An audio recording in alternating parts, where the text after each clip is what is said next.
DJs are.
One two one two one two one two one two one two one two one two one two one two one two one two one two. We back at it. We back at it. We back at it. We back at it. We back at it.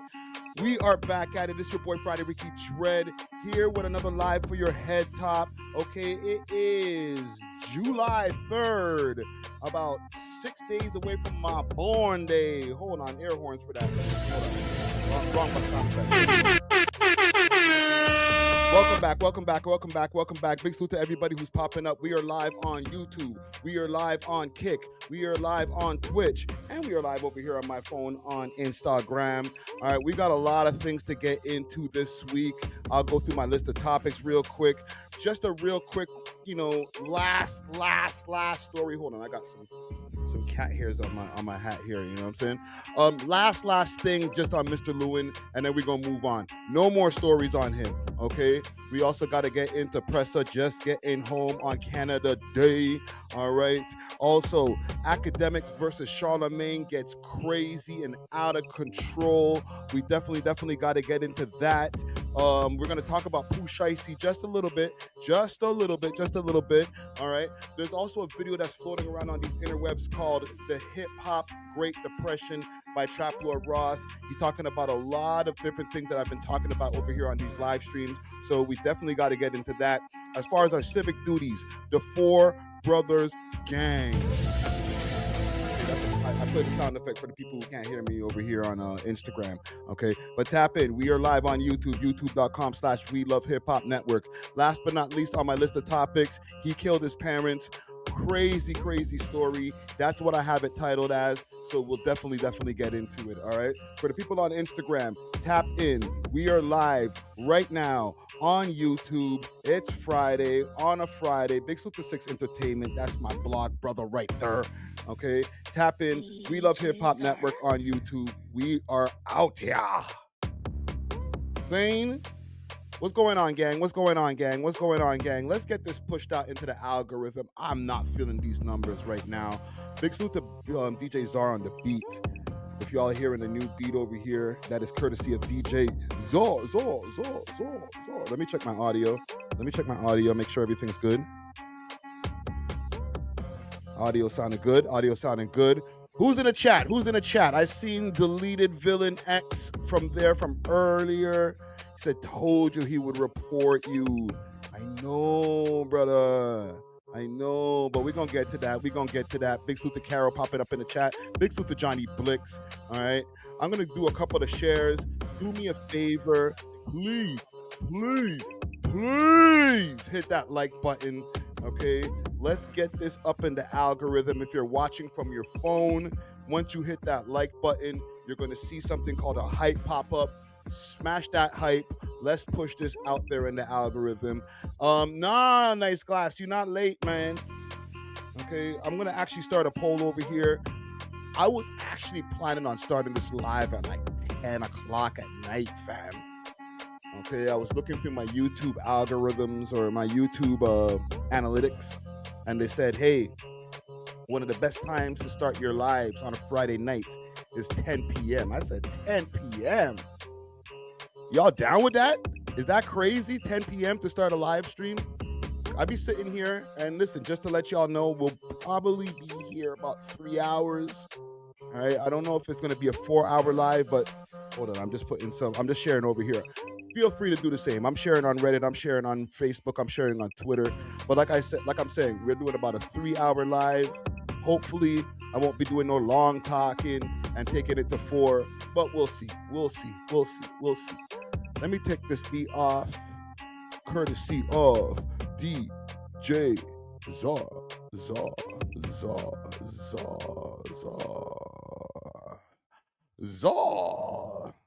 That's a new beat right there that we were using for our pilot that we did the other day. I don't know if you guys got a chance to check out the pilot that we did the other day. Before I get into any advertisings and all that stuff, right?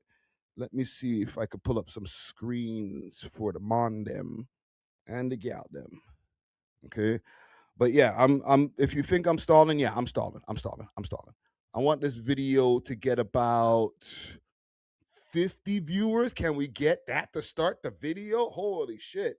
You know how that happens? Smash the like button. There's about 22 of y'all in here right now. All right. Sounds like a fly like 6. Fly like a G6. Fly like a G6. Ooh, that was the shit. Hold on. Let's go over here. Subscribe to the Clips channel. But I want to show you guys this in particular. And listen, I need to set up, and maybe I'll do it. Maybe I can like multitask and do it while I'm doing this live stream today. I need to set the homie Black Paint up as one of the moderators. So Black Paint, when you do pop up, remind me. But I'm gonna definitely set you up as one of the moderators. Yes, this right here. This is where you were probably gonna hear the beat. Oh no, it's not gonna be there. Okay, I got y'all. Give me a second, gang. I got y'all. I don't have it in there because in the member section, what I was gonna pull up, and I'll show you guys quickly what you guys heard in the member section earlier. This encrypted, and encrypted means automatically the FBI will never be able to get to this information. And like, bro, that's not what it means. Go ahead. And if you see like the plays. Okay, listen, gang, I'm working on this. I'm working on it to get the sound just right. Okay, I've been doing my YouTube tutorials.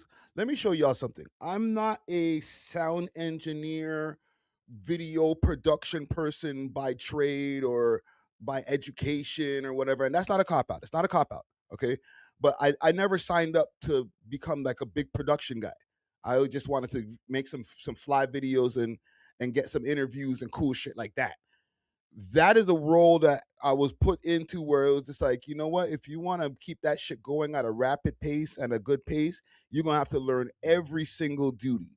So right now, I'm literally just trying to figure out the kinks in the audio, and then you will be getting more live streams. Like I literally bought more wires. I've been doing crazy tutorials. So my bad.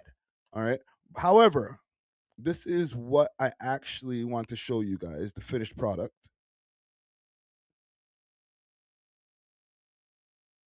Oh, my bad. Let's go back. Plays in question, like. My bad. Let's go back. I'm going to show y'all the finished product. The finished. Encrypted, and encrypted means. Am I accepting payola? No. Not to say that I wouldn't. Some of these games over here, hopefully, you know, they can put together and maybe get one person to go and film everything, right? But hey, salute to everybody in the city who's just even enjoying the events, period. Speaking of events that happened in the city, though, there was the Janice STFU event, the apology event that went on from Drake.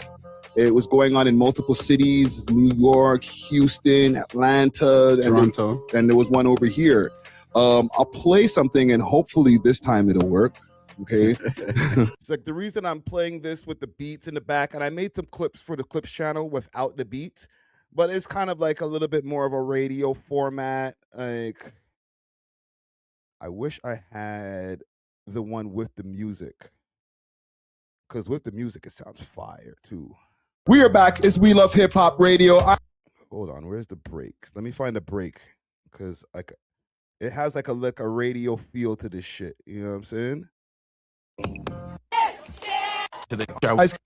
Someone were you receiving later that the party was a part of it, or is he just? Yeah, I will be at the Akademiks show in Toronto. Yo, low-key, I've been trying to get at Akademiks behind the scenes. Okay, yo, Big Ak.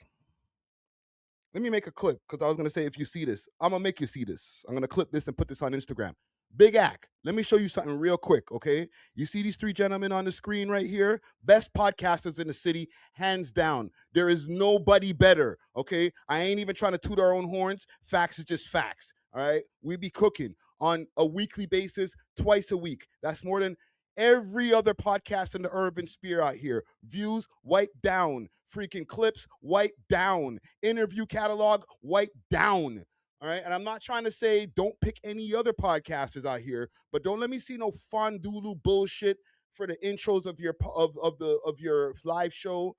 Not even have any Toronto pods because you're just not aware of them. You know what I'm saying? You're aware of us, and if you're not aware of us, you're aware of me. I've been on your live stream mad times. You follow me on all platforms, so let's not play these games over here, bro.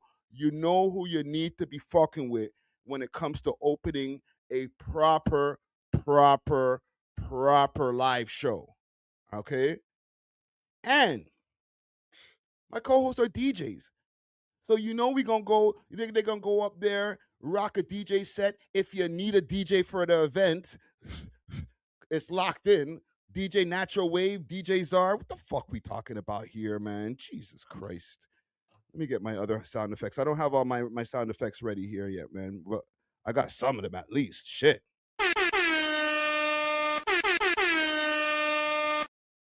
Fuck with some real ones, Ak. Let's go, bro.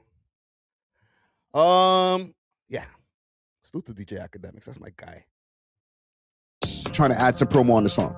I think it's just one to add promo and like, okay, him making a song called Janice S.L. We did this no cursing through this whole segment. 31 minutes. We did all right. I think it's people, right? And we always need more promo.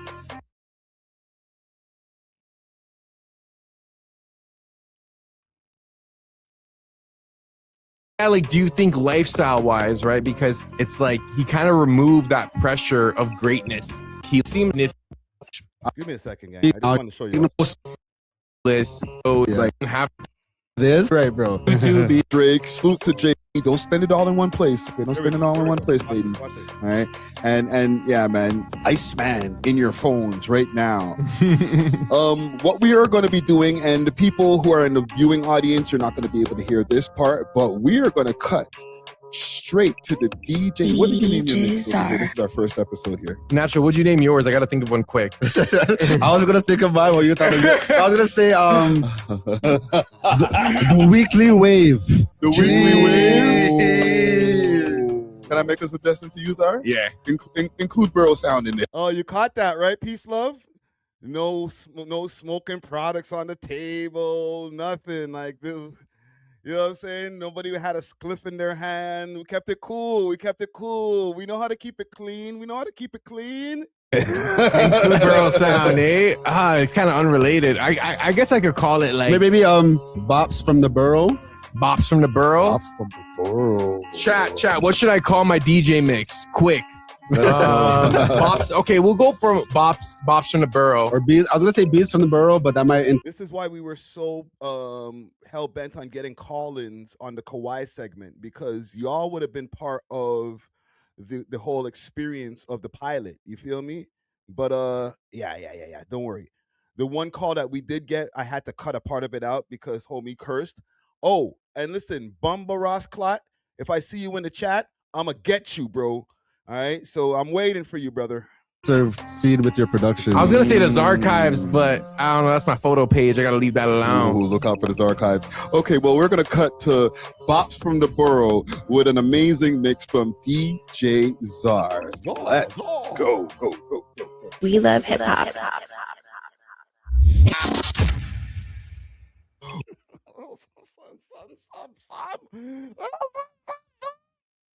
Nothing crazy. Not no crazy. You know all that radio sounds and all that shit. But the audio version, if you guys were to hear the audio version, in the audio version, that's where you get a nice little mix. You know, you get the DJ Natural. You get the mix from DJ Natural. You get the mix from DJ Czar. Am I still doing call-ins? Yeah, I'm still down to do some call-ins. I'm still doing call-ins. Okay. What I would prefer, and I will put a link in the chat, if you guys want to get into the conversation, and I'll say this off the top before we get to my ads and get to the topics and stuff. If you guys want to join the conversation, feel free. It would be appreciated. A small donation. It could even be a $2. And then I'll send you the link. Join the convo. Soft thing. All right. Well, you know what I'll even do? I'll do y'all one better. I'm gonna put the link. I'm gonna put the link. Okay. Right over here in the shot. All right. I'm not begging, but I just know most of the people who I watch, man's like Star, What's the Dirt, most people who I watch, and even like people who have some kind of call-in system, they usually have some kind of donation system still. I'm not saying that it's got to be that way to make the call-in, but it'll make your call get priority. Let's put it that way, okay? So link is in the chat. In a shot. All right, let me go and make sure to pin that. Pin that shit. Pin that shit. Pin that shit. Sister, pin that shit. Okay? And yeah, let's have a good live. Okay, let me get to a couple of ads, and then we can get to what we need to get to. All right, just a couple of them. Listen to this episode sponsor Exotic Hot Pots with great strains and merch and delivery all across the GTA. You can hit them up on their Instagram page, Exotic Hot Pot CA, or subscribe to their Telegram at Exotic Hot Pot. Let them know that you heard about them through the We Love Hip Hop podcast. Salute to the sponsors. Cheer. One more. Ready for the road. Road Ready Detailing, now open 7 days a week from 8 to 5 p.m. 750 Oakdale Road, Unit 66, specializing in ceramic coating protection with warranty, PPF, tints, wraps, vinyl wraps, and hand car washes. Remember, we clean anything on wheels. Road ready, ready for the road.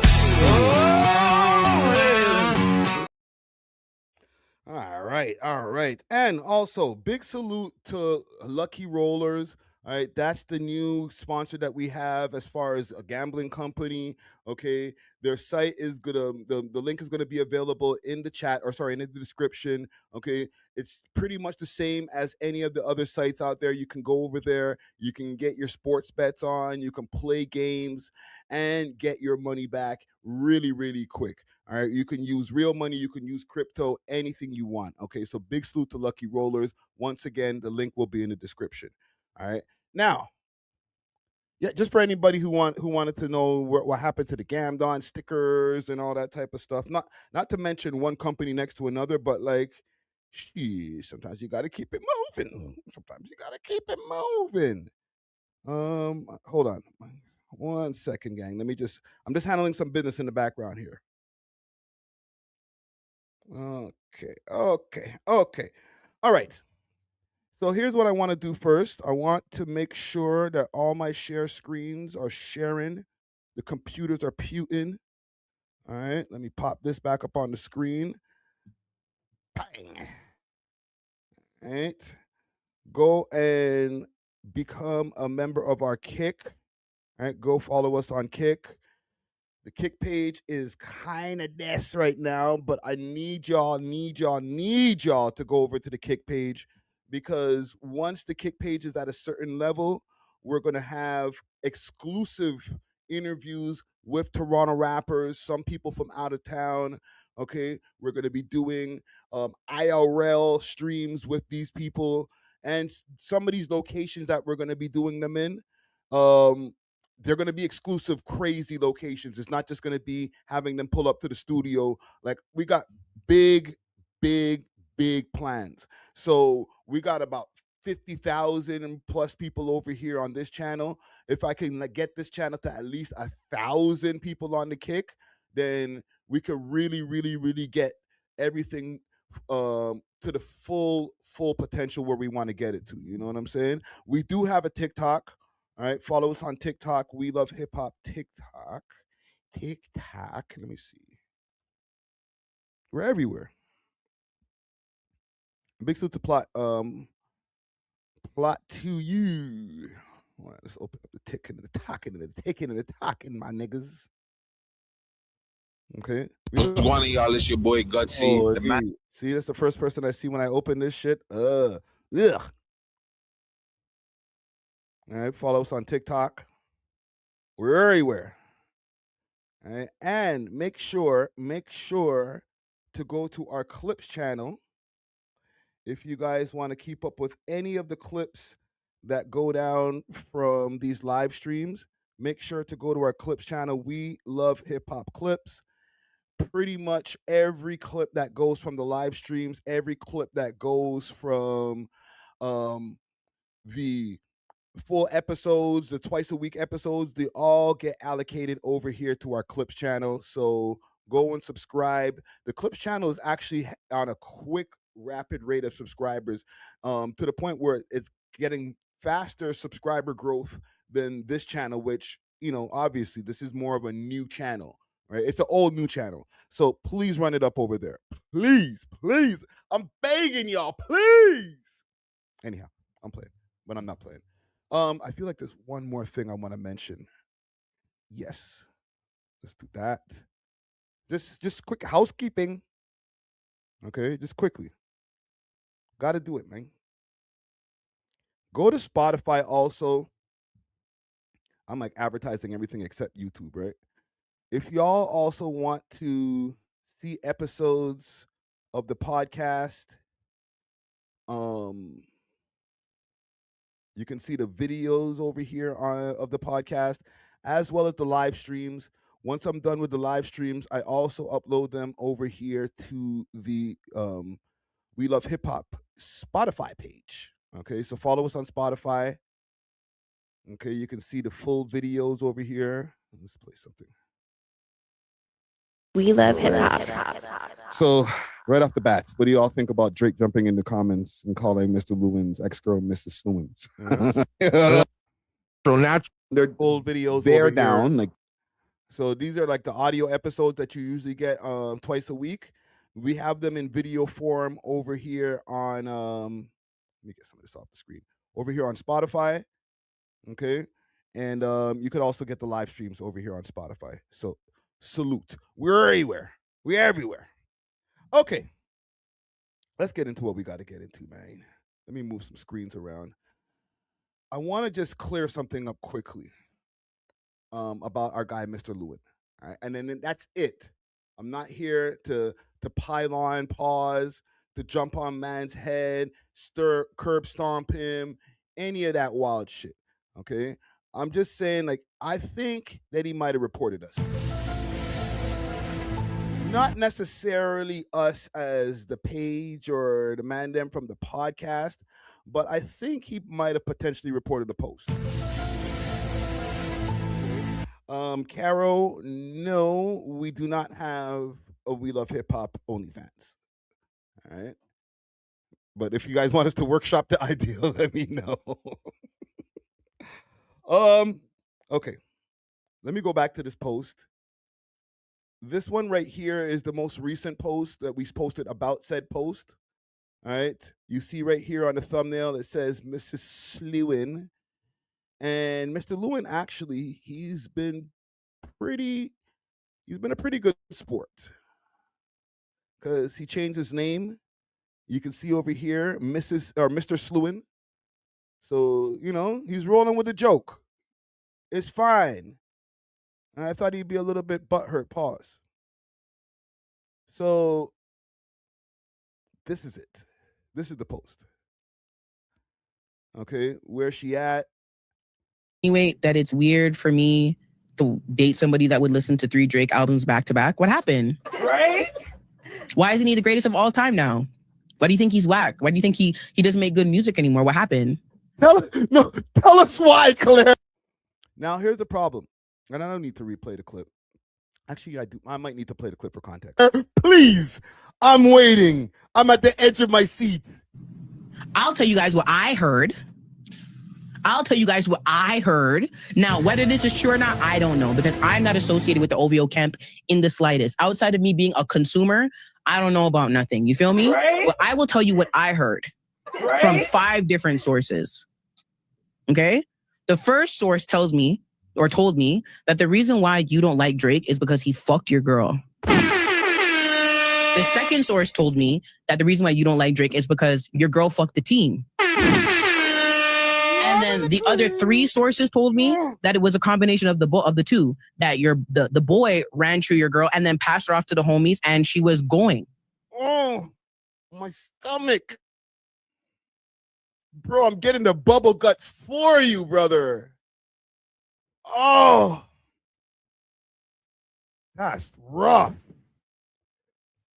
And then the other 3 sources told me that it was a combination of the two, that your combination. The boy ran through your girl and then passed her off to the homies and she was going.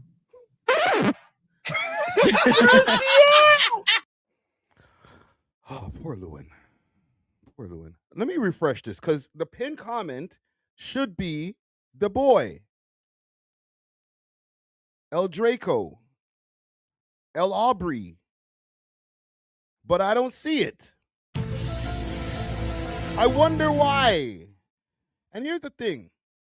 These niggas put me on to game because when Drake jumps in your comments, obviously people are, gonna start responding to Drake right away. It doesn't matter what other comment is in your comment section. You can have 30 comments, 100 comments, 300 comments in there. Drake jumps in there. Everybody's like, Drake. Right? And they started flocking to his comments. Ha, ha, ha, you right. He. It was a roast. I don't know what happened to the comment, fam. Look. Hold on. Let's refresh again. Bruv. Why would you do that, bro? Look, Mrs. Slewin is crazy. And this is from Vegas, right? Salute to Vegas. Mrs. Slewin is crazy at Champagne Poppy. Man, shorty got the OVO special. Where do you think that came from? That's not just out of the blue. It's because there was a comment in there, and let's go back to my page. This comment right here, Mrs. Slewin. That's what he said. But listen, if I go on my phone right now, I might be able to see it from my phone because for some reason, I'm still able to see it from my side. And then I started thinking to myself, why wouldn't we be able to see this? Okay. Let me show y'all something. Let me go to the comments. Pow. I'm going to have to show you guys on the screen because obviously they're not letting us see on the Instagram. So look at this. Y'all can see this? The focus might be a little bit off. Maybe I can bring it in focus. It's still there. It's a little bit out of focus, but y'all can see it. It's still there. What happened, brother? Brother! He's talking to you. Bro! Can you see it, bro? Because you might have it blocked on your side, too. Because I know you'd be good at blocking people. Bruh!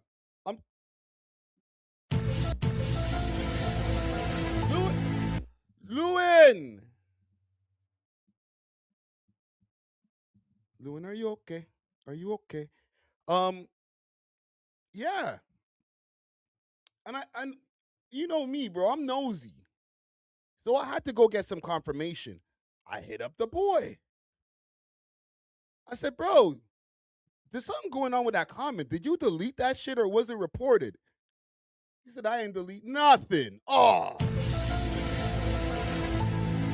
That's what he said. I wish I don't even want to open up the DMs with me and the boy, but like, that's what he said. I checked. Just out of messiness. I wasn't like out of the goodness of my heart. I checked because I'm messy. I'm like, wait a minute.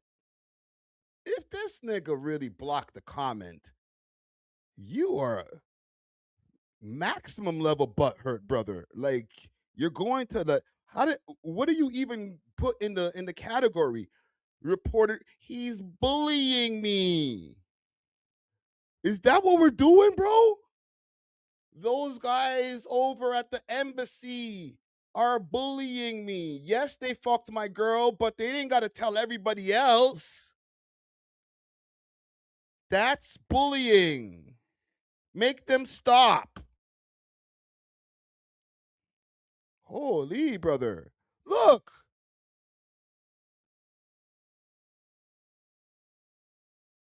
This nigga's crazy. To be honest, I understand exactly why Mr. Lewin took this route. Like, respectfully, you know what I mean? If a man fucks my thing, I'm not gonna rock with you ever. Like, I'm not gonna, especially if I liked your music before. Now, every time I bump your tracks, like, I'm just thinking, oh my God, you had my shorty's head knocking against the table. She's screaming out kind of. She's in parts of the embassy that no one's ever seen before. Oh my God. Now he's like setting up an ice block downtown. Wow, embassy mad big too. Shorty's voice was probably echoing off the walls and shit. Holy. Now he took over the CN Tower. It's like you can't escape this Not guy. just that, Yeah. she was with. Just hearing her get freaking knocked down in HD, bro. Damn, nigga. Like Smiley and Chubbs in the spit roast, like that's nasty. Spit roast. Even O.W.O. Mark got a little, you know what I'm saying? Like, salute to you, Mark. 40 to the dome, not talking no liquor, no mount, no mount. Oh, holy moly, bro. The thing is, what I meant, it's like he can't go publicly hating on Drake. If this has already happened, obviously it's already happened. So he shouldn't have been publicly hating, period. Hug it. And anytime the man's name comes up, just act indifferent. But don't be like, oh, if you go to the ice block, you gay. And, oh, girls who listen to Drake, you're whack. Because then that shit will come back to bite you. But if you just act indifferent and then man pops out the woodworks like, yeah, we fucked your girl, then they're going to look like bullies. How does Mr. Lewin look like anyway? Well, shit. One thing that he hasn't done, and I'll give him the good sport of the year, I guess, because more times when I ain't gonna lie, we've been getting at this nigga crazy. Oh man, this has been so much fun. I'm just a piece of shit, bro. Maybe you fucking bumped into the wrong ones. But when you put Czar on the ice block, fam, and you diss DJ Natural, you just activated like the devil on my shoulder. You feel me? And I like to freaking roast niggas, bro. For the people who are in the chat who tap into these lives regularly, you know this is my therapy, bro. To roast, you don't have to be a rapper, influencer, rapper, whatever, athlete. It could even be Drake. I'm here to roast, nigga, and we'll pull up the files. I spent an hour and 22 minutes on you last week, nigga. What the fuck? I'm a piece of shit. Don't fucking mess with me, nigga. Oh my God. Yes, maybe, Looney. Maybe my karma's next.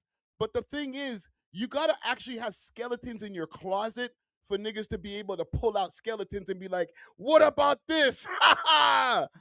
Unfortunately for my haters, I got no skeletons in the closet, fam. My shit is kind of boring. You go in there, you're like, ah, shit. You're just rummaging, looking for something. You're like, fuck. You didn't even get beat up in jail. No paperwork on this nigga snitching. So I just have this thing like, oh, it's time to go? Oh, let's go. Right? Nigga, you also got to understand, it's not like I haven't dealt with arrows. I've been canceled mad times, bro. So what? It's fun. It's the journey, my brother.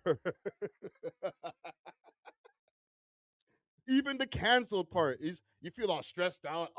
But it's not like you're like, oh, it's over. Right? Y'all niggas, y'all know, bro. I was canceled early going into New Year's 2025. He's over. Friday committed treason. Like, shit. All right. I'm still here. And I'm still dissing. I'm just saying, bro. You got to thicken your skin, my brother. And maybe he did. Look. He's ready to roast. He has laughing emojis. That means it's laughing time. What's wrong with that? It's not like it's like we're over here on the podcast like, yo, fuck you, pussy, when I see you, ooh, on some nah. We're just making jokes. Let's go. You're the comedian, brother.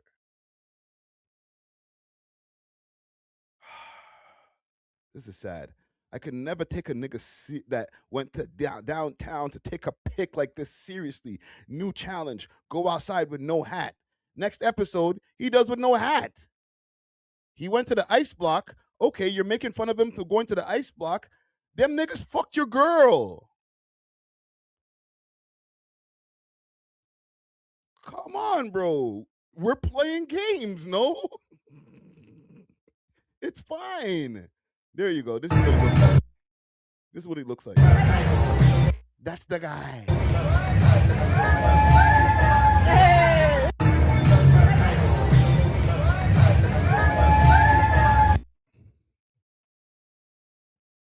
It's jokes. Look, he does the cool memes. Gen Z does not understand that the economy used to be good. That's if you had a roommate, people generally thought that you might be gay.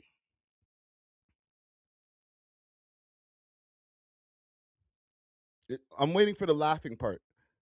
All right? Do I have a laughing? I don't have a laugh track. Yo, fam, I don't have a laugh track in here, brother. I can't help you with that one right there. But thanks for coming out.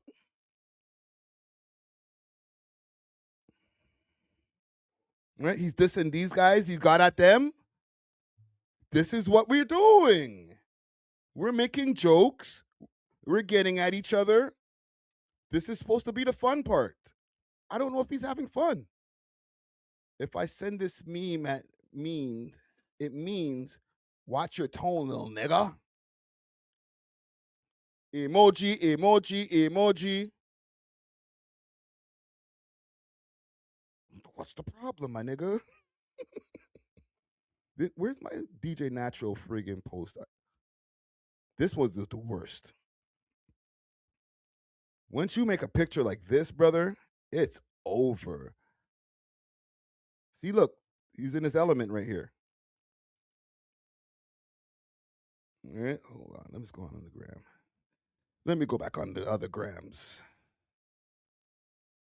Okay, let's go back to my Instagram page.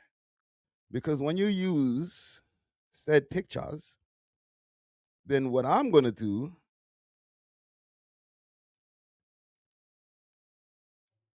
I'm petty. I'm sorry. I'm a piece of shit. Okay? I got time, brother. That's the thing. Like, and I'm not trying to diss anybody who has like you have to do multiple things to get income in the city. But this is the main thing that I do. I wake up, open my laptop, work on We Love Hip Hop. You feel me? So the worst thing you can get at is a nigga with time and a little bit of bread in my pocket sometimes. So I'm done here. Okay, just to let you guys know. I know Friday out memeing the meme guy. Ain't this a fire meme? This is gonna go. You know what? I wonder. I wonder if you know what it means. Oh no! Oh no! Maybe it's my algorithm. It's got to be my algorithm, fam. No, no, no, no, no, no. Gang, it must be my algorithm. Shit. This might be his. Okay. I think this is his. Aaron Lewin, this is from his Facebook. There you go. There you go, brother. Okay, they got you on Blog TO. There you go, brother. Everything else? Everybody else who just been shitting on him. Mr. Lewin exposed.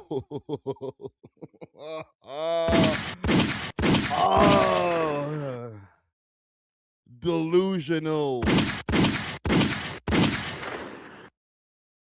Mr. Lewin gets a reality check.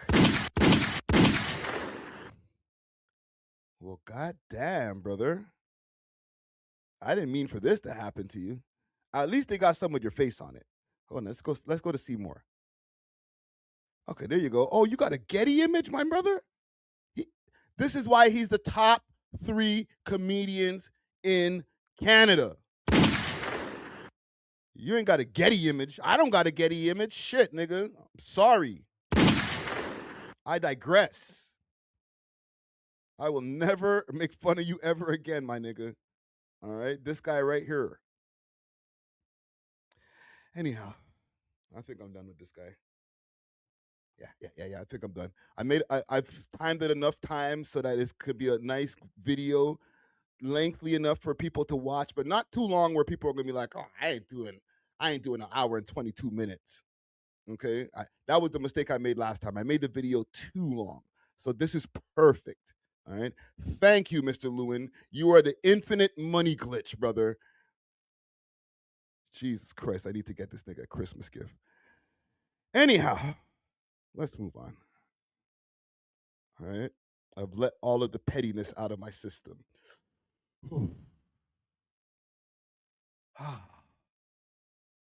Let the force flow through you, Luke. Okay. Let's get to this Pressa stuff here, man. Big salute to Pressa. Welcome home. There's some people that were trying to doubt Pressa being incarcerated. For the people who don't know, Pressa was, I guess, reported by us, the We Love Hip Hop Network, as incarcerated for more than a month. All right, and let me go through the Reddits over here to see if I can find the original post. Pressa in jail for the last month. I might play that one, but I wanted to see the actual paperwork. Pressa in jail. Let's do this. Let's do that. Oh, goddamn, it's just mostly our shit. Okay, so let me go to the post from PK Herc when I first made the announcement. Thing, Yeah, no, and I want to get your. This is rambling off. I want to get your opinion on it, but you don't have to, because it's kind of mixy. Whatever, let me hear it. I'll decide. So there's been not any reports. The reports coming out right here, right now on this live stream, 30 for 30, that Pressa has been incarcerated for about a month or so in America. I wish I had my sound effects here, but I can't. Right? Like, bro, I went and found the paperwork of him over there. And what are the charges, though? Well, it just says a misdemeanor. It says misdemeanor on the thing. Okay. So I don't know. Remember, not to cut you. Yeah. Whatever, but remember before Mr. Lane's caught his fucking case, the one that he's sitting in jail for right Yes. now. Remember, I was the one to say, yo, you niggas ain't from the States. So stop moving like you're born there. Like you can't get dipped. Yes, you're a celebrity. Yes, you have money. Deported for the people who are outside of Toronto. Yes, you have notoriety. You have all these things, but guess what? You're not a citizen. You might live there. You might be going to get your citizenship. Yep. But until you're a fucking landed dual citizenship, hold your corner, rude boy. Straight. Don't fucking, like, for example, Terry Lanes, smoking, no license, running weed. Buddy, you're not in Canada. That shit can fly at home. Holding mad guns. That shit can fly here. You're at home. They're going to put you in jail. What are they going to do? Put you in jail and then dip your ass. And then what? Potentially ban you from going back to the United States where you need to go to make your most bread. You're going to make your most bread and butter. Bro, that's so that was that post. And hold on, let me see if they have the paperwork in here. We did do a video up on our YouTube channel, and I'll just play a little bit of that, where we spoke about the actual paperwork itself and blah, blah, blah, blah. Shouldn't be too far because I don't put too much clips in here. Comedy land and bring you into rapper land. Let's go. I got a breaking. All right, so I'm gonna pull up the actual paperwork that I found myself on the time he's, I guess, the systems, the computer for, like, you know, when you go to check for when people are in jail and shit like that. Okay, if you want to pull this up on the screen here. And listen, Crin, Kev, I brought you into rapper line here. I love it. Okay, all right. Okay, good. I just interviewed his boy YG a couple weeks ago. Oh, yes, this is true. I don't know nothing about these polys, though. Okay, listen, so we don't want no opinion on polys. We're just gonna, you know, I don't want to be bringing any fake news over here, okay? So, yeah, his info's up here, like, as far as, like, what he's gone for. He's in the North County Correctional Facility. Where's that? It's North County or somewhere, for sure. I think LA? that's in California. See, LA. Yeah, he's in LA, and then whatever. So, okay, you can take that off the screen. So, okay, so that was that. But then, he made some posts, and I've been keeping track after some of those posts were made. Make sure to go and follow us or become a member of the We Love Hip Hop Canada Reddit. All right, our We Love Hip Hop Canada. What do you think? We used to flood them OT. Let me find this post here. It was this. Now, this was posted 3 days ago. Today's the 3rd. So this was posted on June 30th, or maybe the 29th. It could be the 29th. Okay, one of those days in his stories saying that he was getting ready for Canada Day. After the announcement that was made over here from the network, I started seeing posts in his stories, because prior to that, if you go over to his Instagram page, and hopefully I'm not blocked. Let's go to Pressa's Instagram. His last post was May 10th. So, you know, we started putting the pieces together, and we're like, yo, what the hell's going on? Is this guy, like, he's really gone, right? But then he posted this, and it was like maybe trying to debunk the whole him being in jail. You know, blowing shit up for July 1st. Even though we're in America, nigga. All right. You know, blowing shit up for July 1st. Even though we're in America, nigga. Here's the thing. You're not able to actually see him in this post. Not to say that it's not him. It is him. I could recognize his voice, but I can't see his hair. Now, the last post that he just did since as of July 1st was this one right here. Food. I came home, fucked the game up in 10 moon. Then I went and put my nigga on. That's what friends do. Real ones. They're fake. Okay. This was in his Instagram stories on July 1st, a couple of days ago. Now, the reason I point out the two different posts is one doesn't show him at all.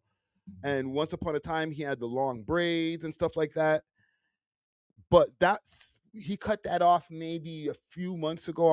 I don't remember exactly. I don't be watching mans to see when they cut their hair and shit like that. But I do remember him doing the braid cut.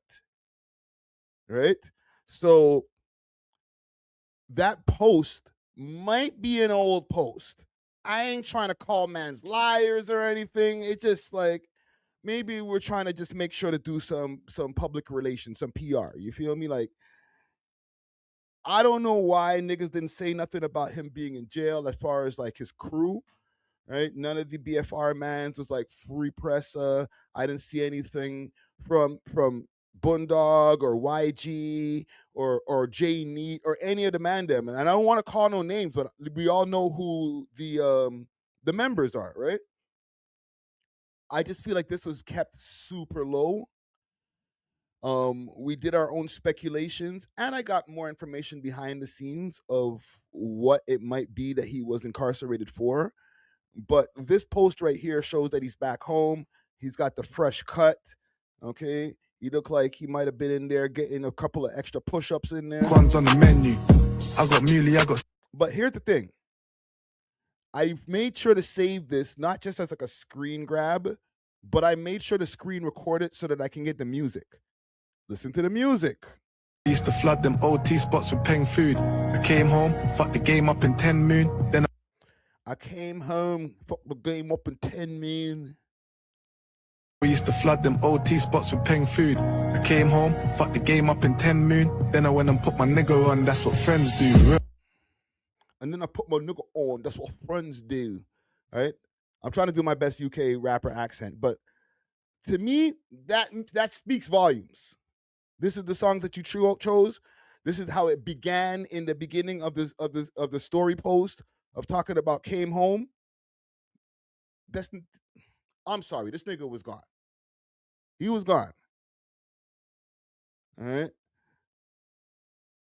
I'm not here to be the debunker of debunkers, but I just don't understand the secrecy that was going on with this. What do y'all think? All right, let me know in the comments as well on the repost for this.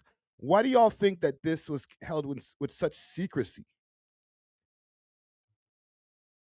All right, like this happened. I didn't imagine this. I looked this up.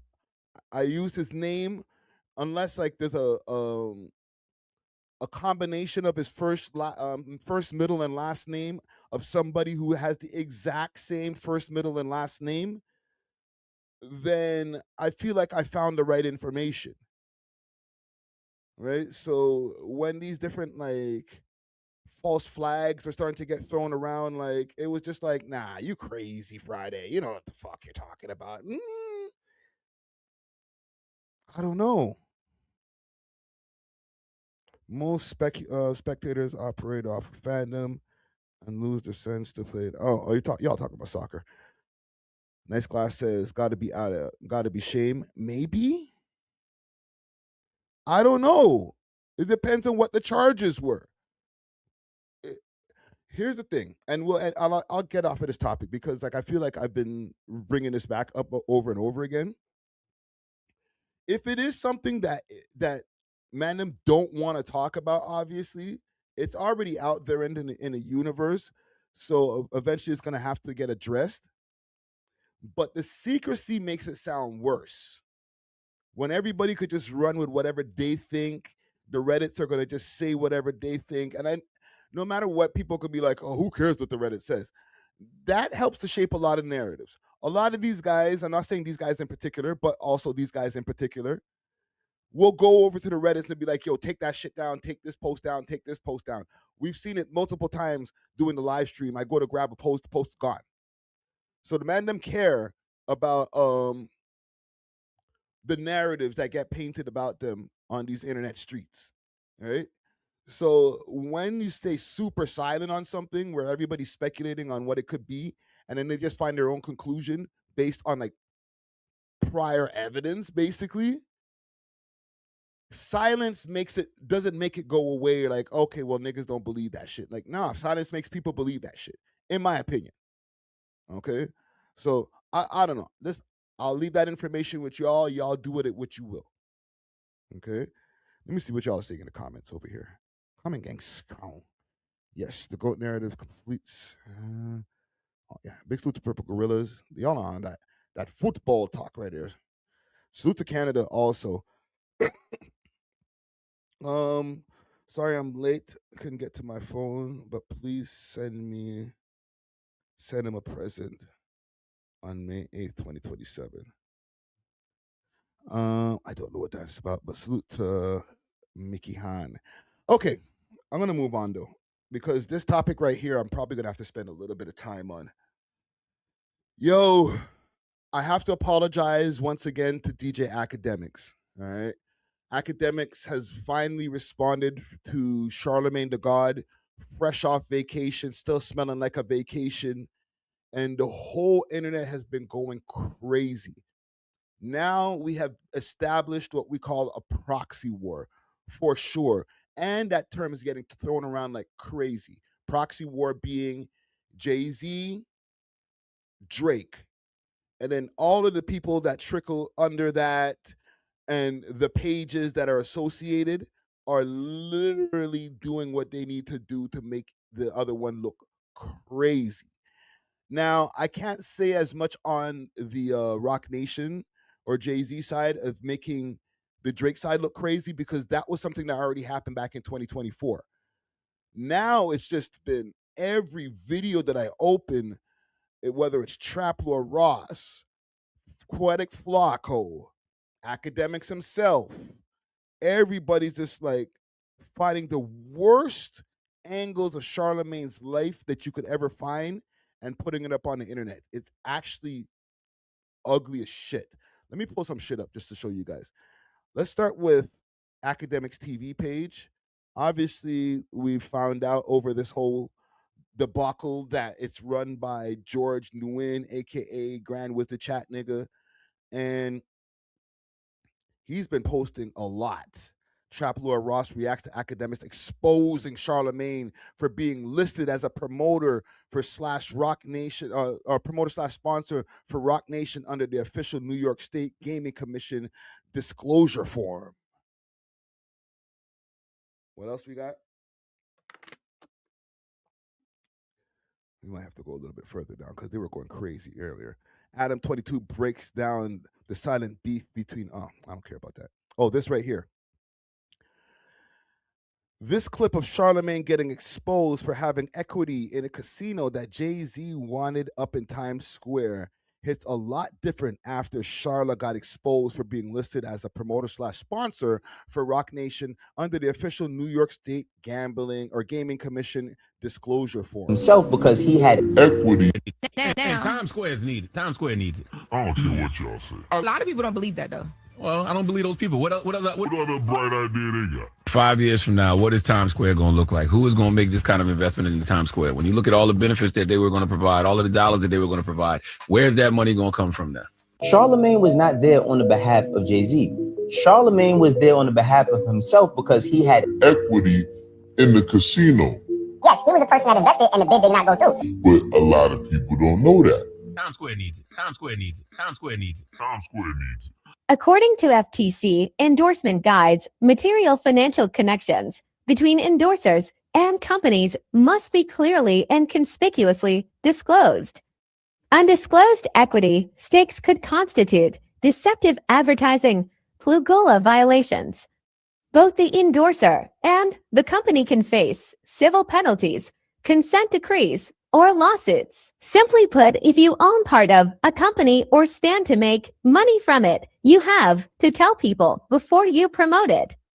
And the problem is with this post here, because Charlamagne on his podcast, the Billion Idiots podcast, he was very, very adamant about Grand Wizard not disclosing, or Akademiks not disclosing that they're doing paid ads, whether it was for whether they thought it was the Republican Party or for any of the gambling companies and stuff like that.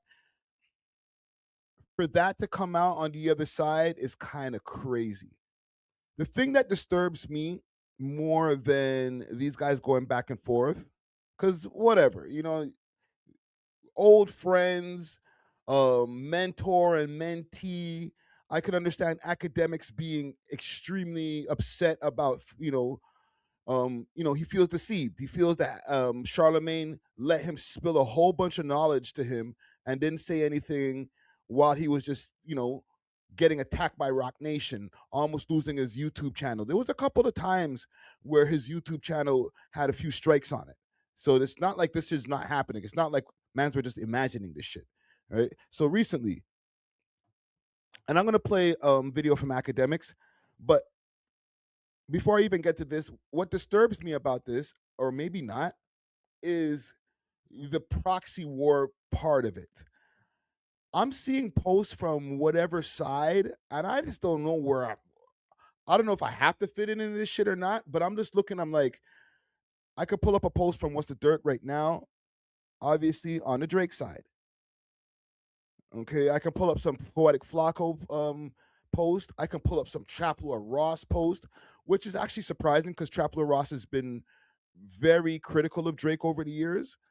But everything just seems like they figured out who they want to get at, and there's no redeeming qualities on the other side. I'm not saying that there is, but there's nobody on the other side who's actually saying, nah, bro, y'all are wrong. I'm going to defend this shit. Okay? So I'm going to go through all of these videos here. It's kind of crazy. Crazy. Rock Nation Shill by Akademiks.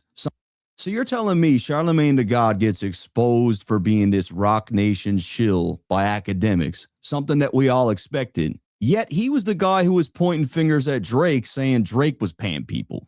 And what's crazy interesting about this is me knowing this now, it makes me look back at things that I remembered that Charlamagne did or said in relation to Jay-Z, and now it's adding up. Do you guys remember A.W.O.L of Rockefeller, Rockefeller's first lady? She was very close with Jay-Z back in the day. She was featured on Can I Get It with Hove, which is what most people remember her for, but she also did records with Beyonce, including this one right here.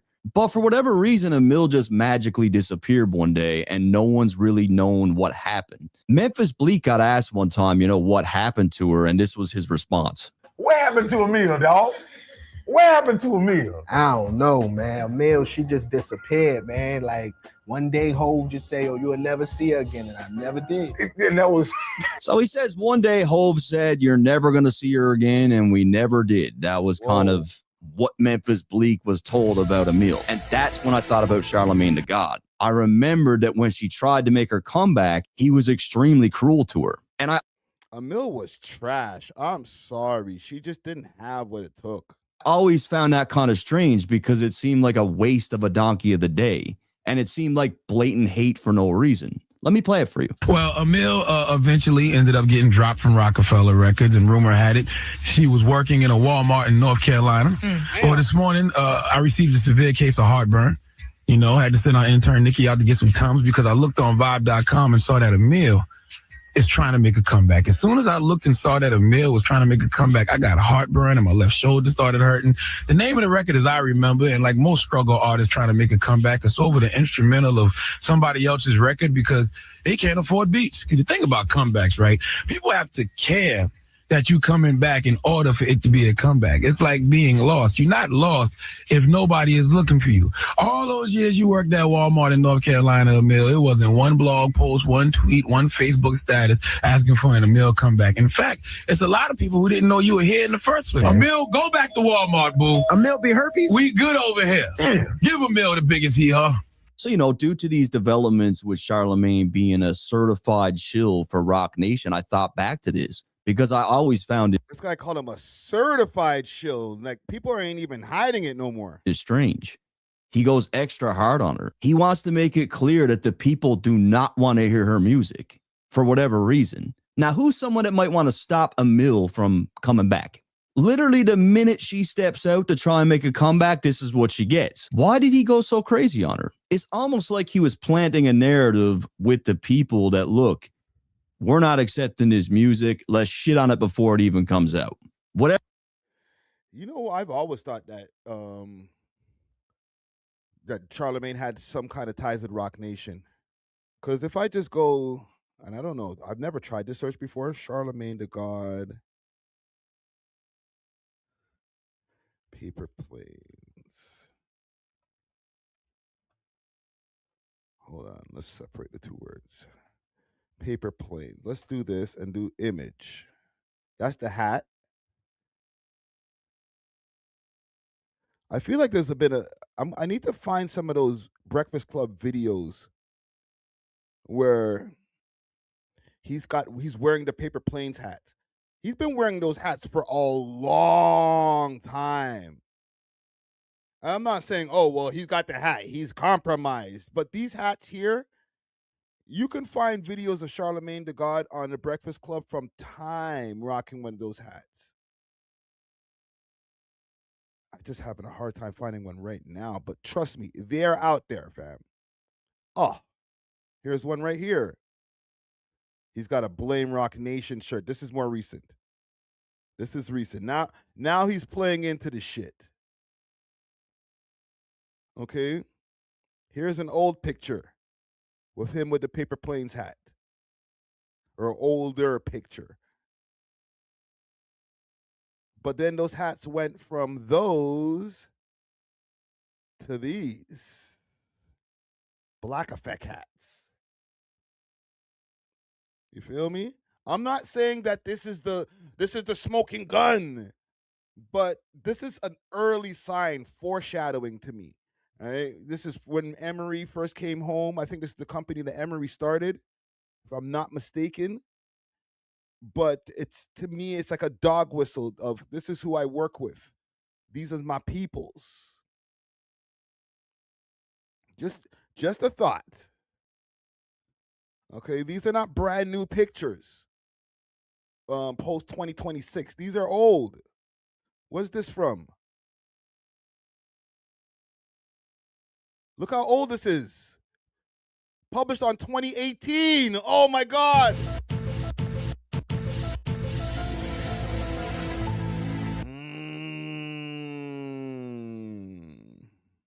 I'm just saying.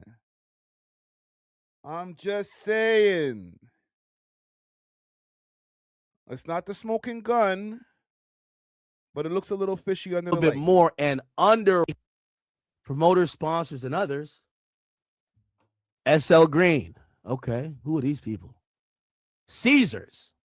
Who are these people? You'll look. Some of these people are the CEO. They're the, chief financial officer. JP Morgan, Peak. So they're showing not only the companies that have significant financial interest or maybe equity or some ownership, but they show the people who are part of that organization. I scrolled down a little bit more, and under Rock Nation, it reads these names: Sean Carter, Desiree Perez, Jana Fleshman, Angela Rye, Alicia Keys, and that's not my motherfucking media goat, Leonard McKelvey, a.k.a. Charlamagne, not under the Rock Nation banner. No! No! We got him, y'all. We got him. Wait, what are you talking about? This guy? Come on, Ak. You didn't see this coming? Got him. We got him, y'all. We got him, y'all. Chat, I refreshed this page 40 times. I couldn't believe it. No. I refreshed this shit 40 times, chat. I couldn't believe it. Under Rock Nation, Leonard McKelvey, a.k.a. it says known professionally as Charlamagne the God. According to how they tried to submit this to the New York State government, they claim that Leonard McKelvey was a part of whatever Rock Nation was going to do. Chat. Man, I fell down to my knees when the law came. I couldn't believe it. Ak! I can't even say get up. He's ready right now. He's hype. He's pissed. You know who else is pissed? Wayno. Let me see if I can find this. Let me refresh this quickly. My shit's forking around. There was a video I saw earlier, Wayno, and he started it off with so much smoke because he's been associated and said proxy war with the Rock Nation side. Rock Nation! He's on the Rock Nation side. And I was like, you know what? Let me save this video for the chat. But he was pissed. Look, Wayno responds to Akademiks. Who are you talking to? Even the title's pissed. Watch this. Yeah, you trap Lord Ross. before I get started, you know what I need? Yo, good morning. Before I get any of this started, I have a question. Who the fuck is y'all niggas talking to? Talk! Yeah, you act. Yeah, you Trap Lord Ross. Before I get started, you know what I need? Those subs, likes, and hypes, I bet. So before we get to academics, let's go over the Trap Lord with Ross bum ass. Man, how many of y'all is out here right now? Bum ass. And none of that shit offends me. Still money you got, can't go wrong. And when I mean bum, I mean his presentation. I don't give a fuck about how much money you got and nothing. See, where I'm from, it don't matter if a nigga got bread and none of that shit. You could still be a bum. He wanted to throw these Waymo jokes around as if that shit offends me. Waymo's not my name. I get why y'all saying it. You know what I mean? It's corny. Then he started saying shit about I used to work at Lids. Now, the thing about Trap Lord Ross and the whole Lids spill that he got or whatever, another corny ass joke is because he don't get it. See, Trap Lord Ross wants to position himself as somebody in hip hop media because he talks about crime in hip hop. See, you talking about the crime aspect. If you called yourself a crime caster, you'd probably be number one. You probably be running that shit. Crime caster is fire. I might use that one, Wayno. Oh, Lee, hold on. I need to write that down. Crime caster. That's fire. With crime cast alone, you'd be running that shit. But you don't understand that you was rocking a fucking black Never nasty. find a Yes, pen you with had an on the E wrong one. hat. See, again, y'all niggas want to come in and be a part of our culture, yet don't know the hat you supposed to be rocking. Never mind, it was the hat about the 60s. I don't give a fuck about you wearing the 60s hat. I ain't Crip. I don't care about that. You had on Big U Sun jersey. Like, you just do corny. Loki, I really wrote it down for real. Look, you guys can't see it. I wrote it down for real. Crime casters is fire. Shit to be seen. I ain't shit. Right? But ultimately, you're just not cool and you're just not funny. Now, that doesn't negate from your fan base and people who support you and all that. But that don't mean nothing to me, nigga. I'm from 19th.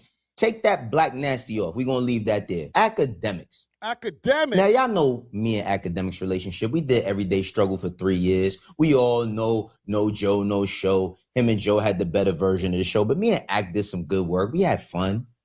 But Act like to throw these little subtle shots. And I like it. I love it. I ain't gonna lie. I love this shit. Because we gonna address the shots that he threw. It wasn't no disrespect. Like, I don't feel disrespected by Act in no way, shape, form, or fashion. But he said some little fly shit. Let's watch. Okay, I'm gonna skip past this. So apparently Wayno jumps in. I feel bad for Wayno. I don't know if Wayno's like a man without a country. The Rock Nation. I think Jay-Z FaceTimes Wayno, dangles a Rock Nation chain, be like, no, that's not Bad Boy. What's a Rockefeller slogan? Like, you're about to get it. Like, I don't know. Academics, don't feel bad for nice glass, thank you. Black Paint, I'm gonna make you a mod. I'm gonna do it tonight for tomorrow's stream. Okay, I'm gonna make you a mod though. But thank you for reminding me, nice glass. me, my nigga. Please don't feel bad for me. You want to know why? I don't care about chains, my nigga. I could buy my own chains. I ain't get my first M working with Rockefeller or working with Rock Nation. I got that off of Wayno's back. And we all know what niggas like you do for chains. They do it for Louis Bell. That's just all he know. He don't know nothing else. Now, your digital footprint shows that when Drake said do it for a Louis belt, you jumped up and threw your ass in the air. Yeah, that's what you did. You jumped up, spun around, and threw your ass in the air when that man said do it for a Louis belt, which letter he prophesied as you doing it for the OVO chain. I'm not keeping score here. I'm just saying. Much love to Academics. But we will go through the things that he said regarding me, regarding Charlamagne, because now you know the whole spiel of this is about niggas is Rock Nation shills and niggas do this for Rock Nation. My stance in this shit is not that, but we will speak about it. Now, this whole thing with the FCC and all this stuff, and now everybody's a lawyer and they know what the federal government is going to do regarding Charlamagne. Why would the federal government do anything regarding Charlamagne when this nigga was publicly talking about it? Oh, y'all didn't know that he had equity. How did Wayno find that out? Where did he get that information from? It's literally public record. How y'all think y'all was able to find it out so fast after I said something? What the lady say? Oh, y'all thought y'all ate? You think you ate? Yeah, y'all niggas thought y'all ate. Y'all is eating a lot of Franks and shit. But that's besides the point. Academics also says, Charlamagne, you broke my heart with this one. My media idol been working for my biggest ops all along. Nigga, stop it. If this was so secretive, why the fuck was he talking about it publicly? But let's listen to what Akademiks has to say, because yeah, he says some shit about me, and we gonna get to it. Like, I don't know, because Wayno's kind of new media, but I know he loves Jay-Z. Jay-Z, he used to be like an intern. I get it. You know, I kind of just give Wayno a pass. Like, Wayno just be chatting. Like, yo, Wayno just be, you feel what I'm saying? Wayno just be chatting. But Charlamagne is the first. He's like, Charlamagne is like, he's like the leader of the Avengers for Jay-Z. Like, when I seen him show up on the battlefield, I'm like, oh, they're serious. Like, Wayno just giggling it out. Like, I ain't gonna lie to you. I think Wayno's looking at it like he just hit an algorithm. Charlamagne is there to squabble. Like, I'm like, what? Don't know that. Now, when he says that this stuff is not about Jay-Z, it's not about Jay-Z, but I don't think nobody talks about Jay-Z currently more than Akademiks and Akademiks TV. Now, let's go. Not true. Not true. Man, I ain't doing nothing for no. Low-key kind of true, but I can see why. I can see why Akademiks have spent a lot of time on this whole Rock Nation stuff, because again, it's by proxy, right? He was beefing with Meg Thee Stallion. He ended up in court for Meg Thee Stallion, but who does Meg Thee Stallion work with? Rock Nation management. So in the end of the day, was he really battling Meg Thee Stallion, or was he battling Rock Nation management? Algorithm. I'm just talking on shit that means something to me. Now, I wanted to emphasize on what Akademiks said, because according to him, Akademiks and Akademiks TV don't talk about Jay-Z much, but this is just today. And this is just a couple of tweets, because I didn't want to go down the whole thing. Like, I'm not going to sit here and bring up every single receipt, but this is the first one. Akademiks was heartbroken after finding out Leonard McKinley was officially listed as a promoter/sponsor under Rock Nation, 540 West 26th Street, Jay-Z's corporate headquarters in Chelsea. In the Chelsea's Palace Times Square gaming application filed with the New York State, a promoter/sponsor for the gaming license bids is someone who aids or assists the app. That's one tweet. Here's another. It says, Akademiks says, Wayno spilled the beans and said the quiet part out loud about Charlamagne having alleged equity in a casino that Jay-Z wanted up in Times Square. This comes after Charlamagne came under fire for allegedly violating FCC rules by heavily promoting the casino and advocating for it to be built while allegedly having equity in the deal. Another tweet regarding Jay-Z. Now, this comes from one stream, but currently, or in most recent times, as we've been talking about shit that Jay-Z got going on because we're celebrating the 30-year anniversary of Reasonable Doubt, and niggas is worried about what it sells, not about the nostalgia or the merchandise or the sold out shows that's about to happen in the next coming weeks where Jay-Z's not relevant, so nobody's going to be there. Y'all niggas keep bringing him up. Like, yeah, y'all bring him up in other instances, and this is the thing that Akademiks said. Okay. Let's go to here. It's fun for y'all. It runs up y'all algorithm. It runs up y'all streams. Y'all make money off of it. So I see what y'all are doing. Me, I'm not calling out. I could give a fuck about any of that crypto shit. I don't care nothing about Polymarket. I don't care nothing about none of that shit. But me sitting from the seat that I sit in, I'm not going to sit here and watch niggas talk about a nigga that I actually been around, that I actually know, and paint him out to be this person that y'all say he is, and y'all never met him, never worked with him, never did nothing with him. And y'all believe that just because a nigga is not doing something on Instagram, that it's not happening in real life. Anyway, let's carry on. Hold on. What does that mean? It's not like we're waiting for Jay to jump on the gram and dispel any rumors and shit like that. It's his reputation has been in the dumps. Maybe there's a paid effort on both sides. I'm not saying anything because I'm not on any side, bro. Okay, I'm on the side of We Love Hip Hop and running up the algorithm for us. But at the same time, shit, these guys have literally tried to take down not only Axe page, they try to take down Flacco's page too. So again, I could understand the vigor that they have when it comes to getting back at Rock Nation. Does that mean that they're getting paid by OVO and whoever else, Steak and whoever, to go and paint a bad narrative towards Jay-Z? I don't think so. They're not the ones who released the Busby, the list from that lawyer there, Busby. Even though that case was literally some bullshit, it's not like Akademiks is the ones that filed the case. Nah, bro, that shit came up on the timeline on mainstream news. And then us internet people jumped on it and started covering the shit. But it's not like they broke the story. Right? They didn't break the story about the E-list and what's his name, Pusha T and all that type of shit. I think that was like TMZ. So what are we talking about here?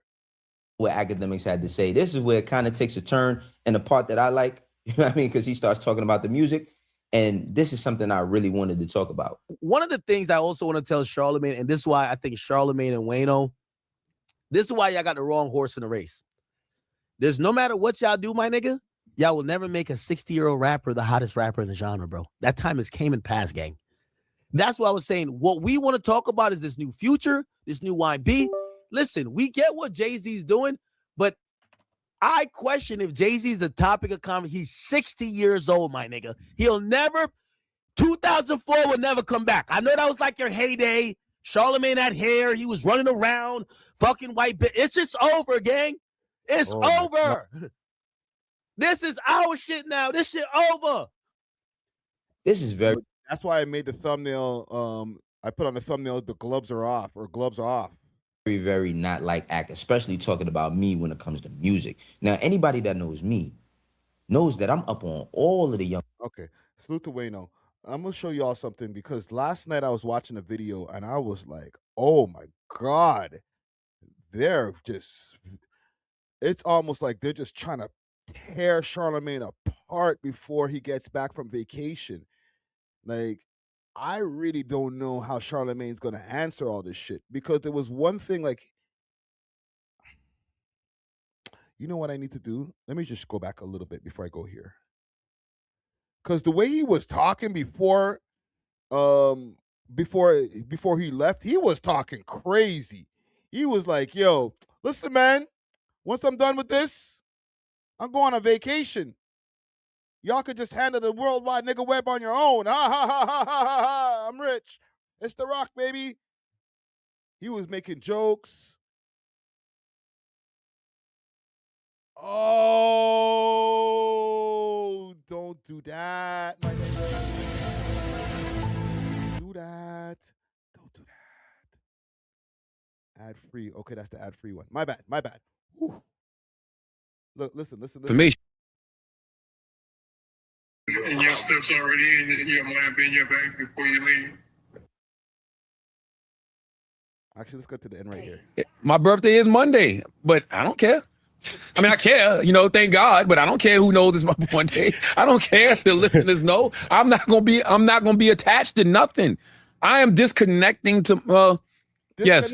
By about noon tomorrow, I'm completely disconnected.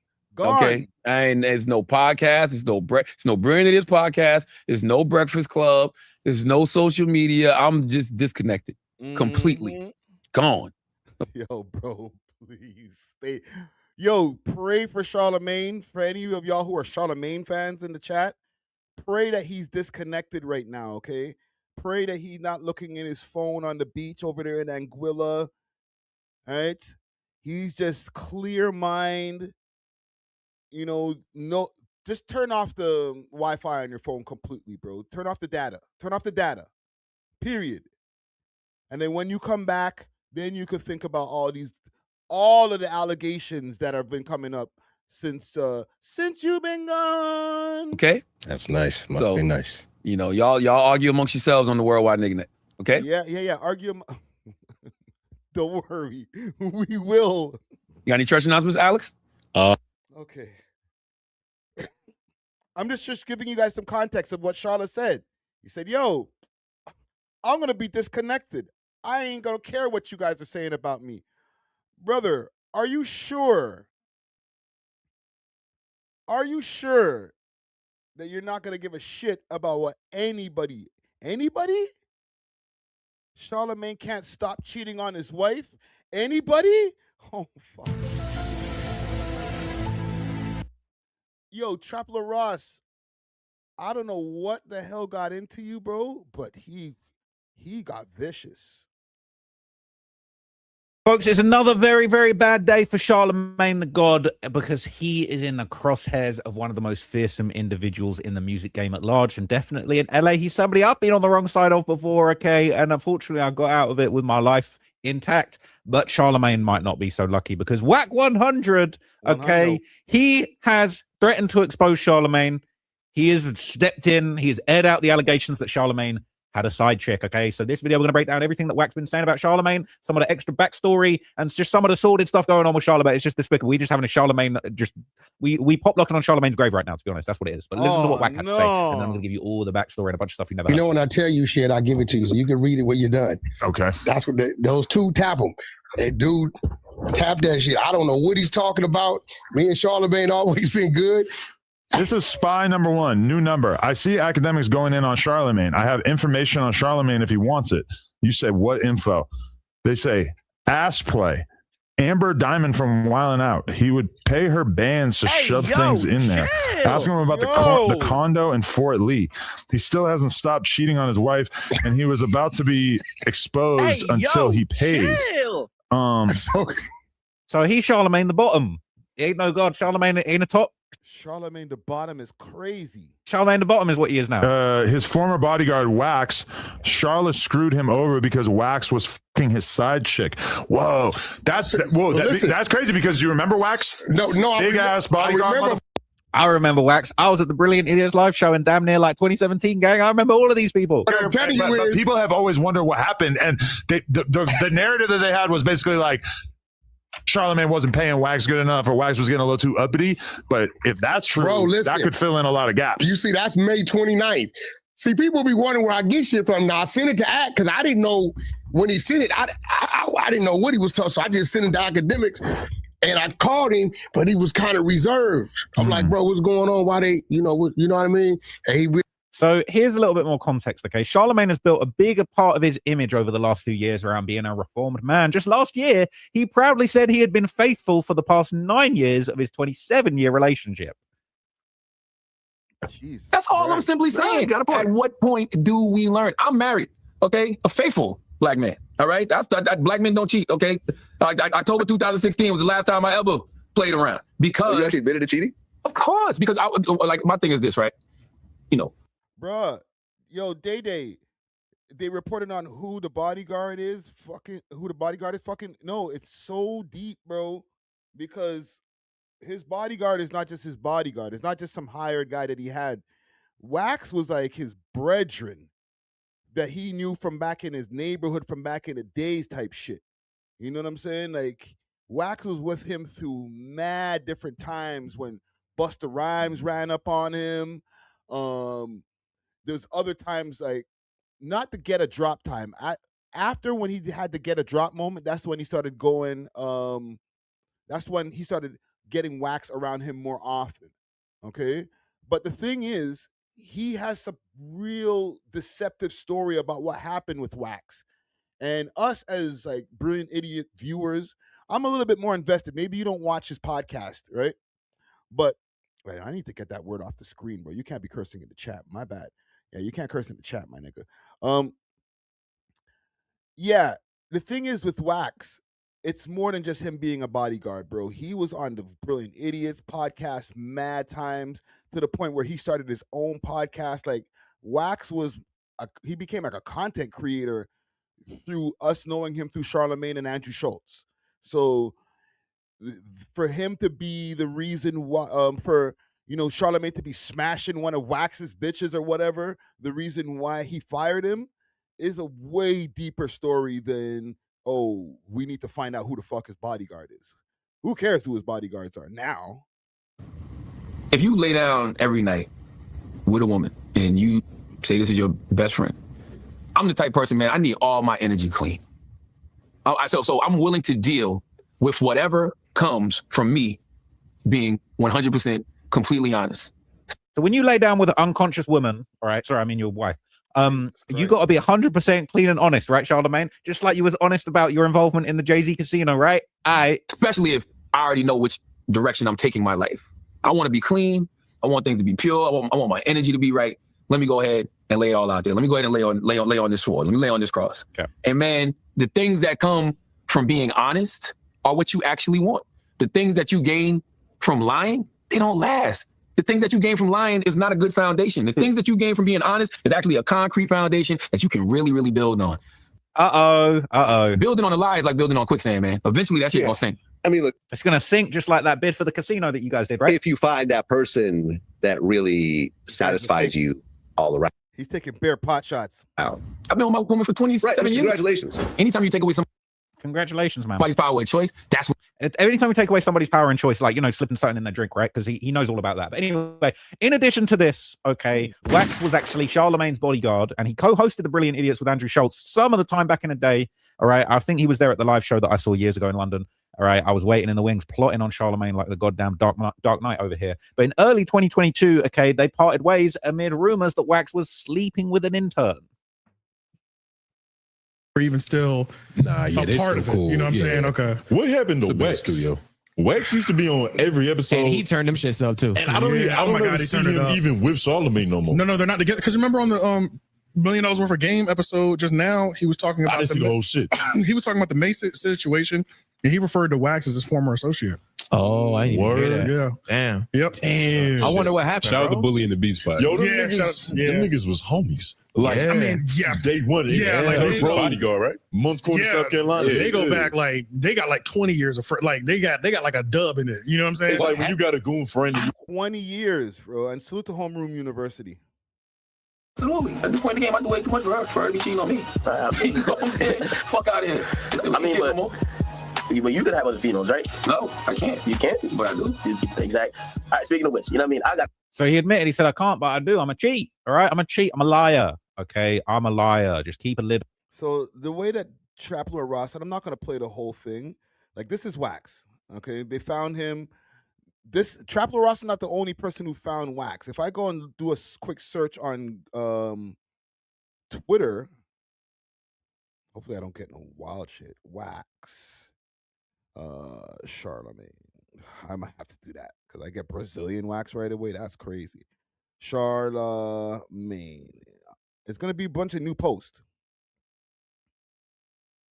22 hours ago. 21 hours ago. 11 hours ago.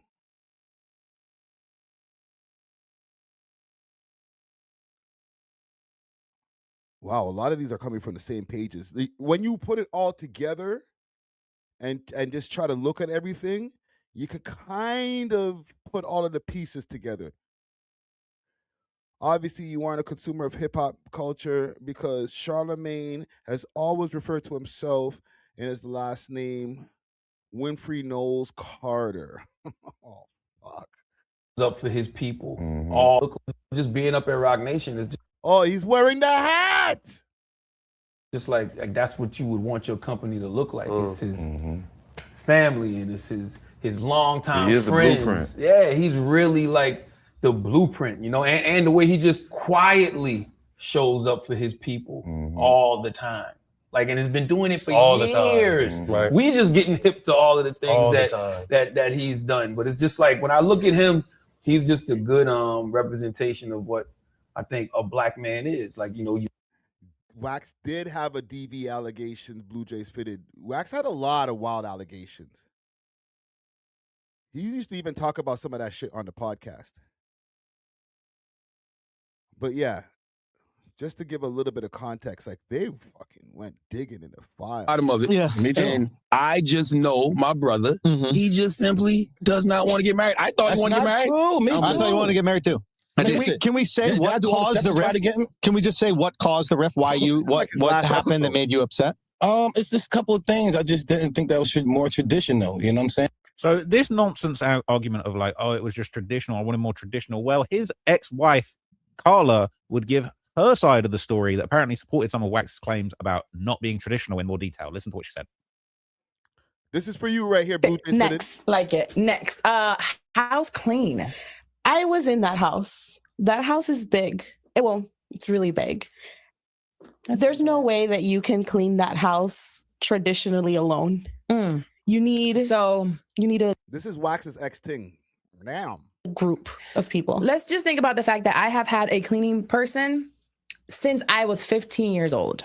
When I lived at my mother's house, I don't clean, I maintain. So I used to pay my mom's friend $50 out of my allowance to clean my room because my mother said my room had to be cleaned. As an adult, ever since I've moved out, I've always had a cleaning person. That's your tradition. That's my tradition, right? Okay. So when I get into a relationship, I usually tell people once a week, I have a cleaning person that I've afforded on my own. Hold on. I'm sorry. Sidetrack, no sidetrack, gang. I know you just said proper ting. And I said that as soon as like she popped up on the screen, like, damn, you know, nice, you know, what do you call that?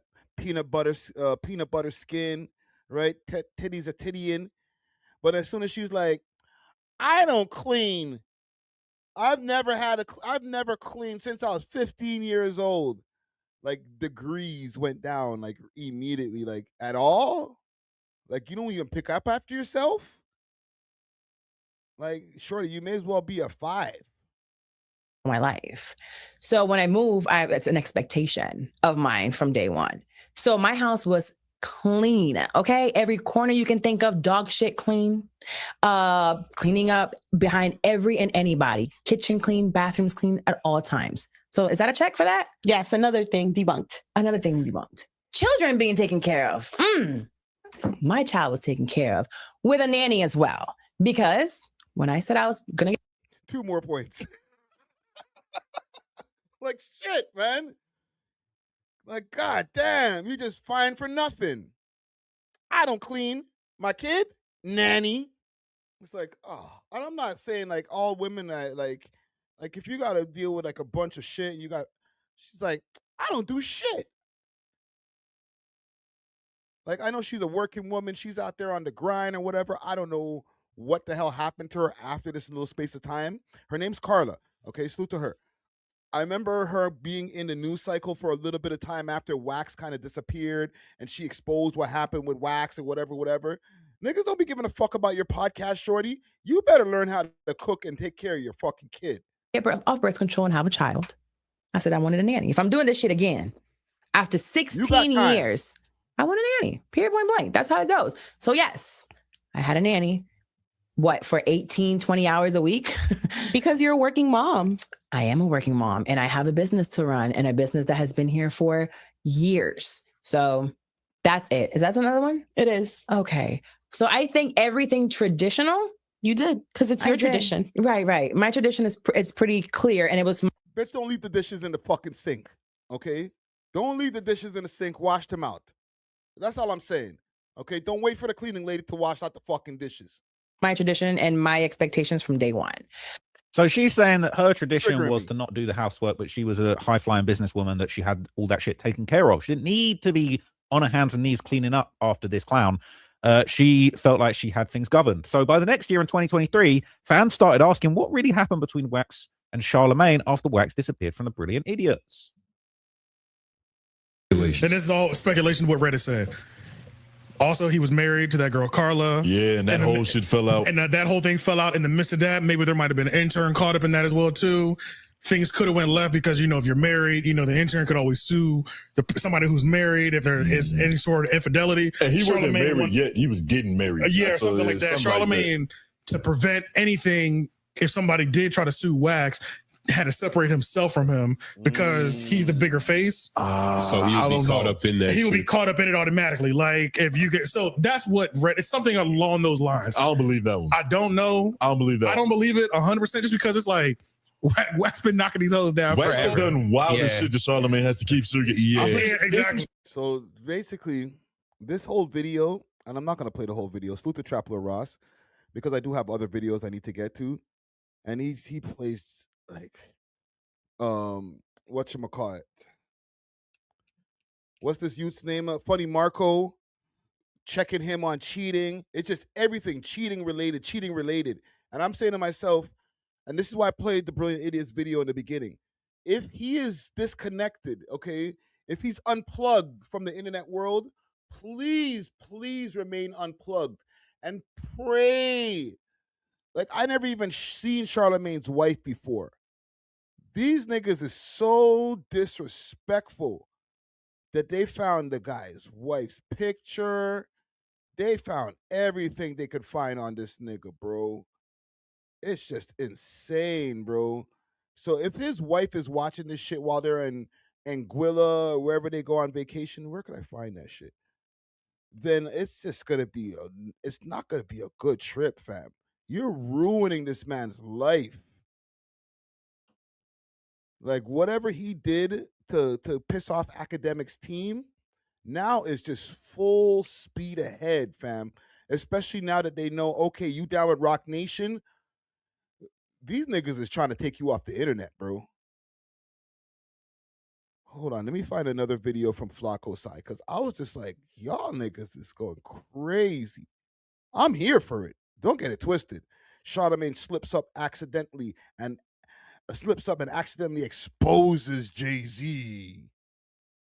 I'm really disappointed in the Grits and Eggs podcast for how they conducted this Charlamagne the God interview. They allowed Charlamagne the God to come on their podcast, do a whole lot of spinning and lying, and they sat there and offered no pushback whatsoever, even when it was clearly obvious that Charlamagne the God was lying. Charlamagne, for whatever reason, is on this Jay-Z is the Second Coming of Christ tour, and he's attempting to actively rewrite history to make Jay-Z look better, even if that comes as a detriment to himself.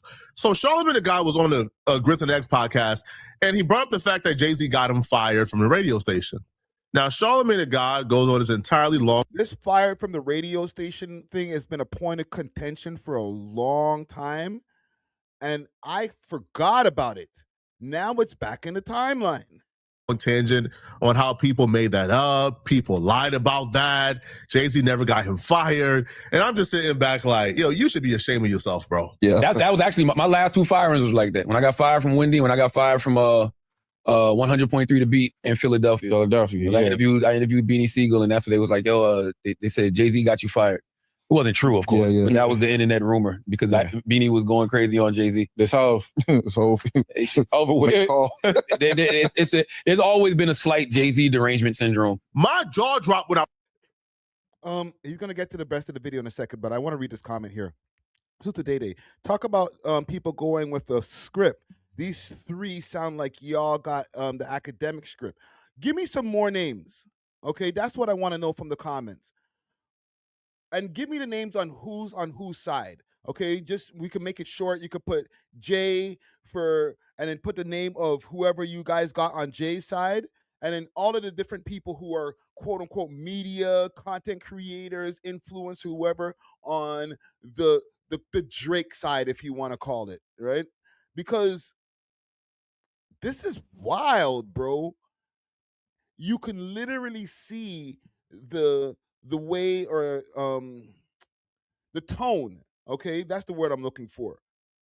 You can see the tone from the different content creators. So obviously, like, just based off of what we already know about most people and what they've already expressed to us, like their transparency, Flacco, he is down Team Ak. All right, he's mentioned this multiple times. Ak has put him on and helped to elevate, not put him on, but helped to elevate his status out there, okay?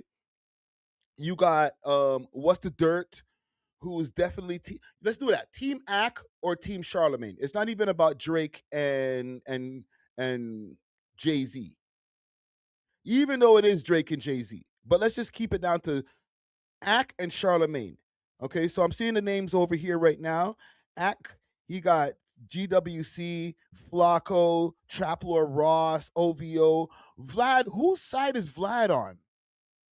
Because Vlad, I've seen make some post about Charlamagne.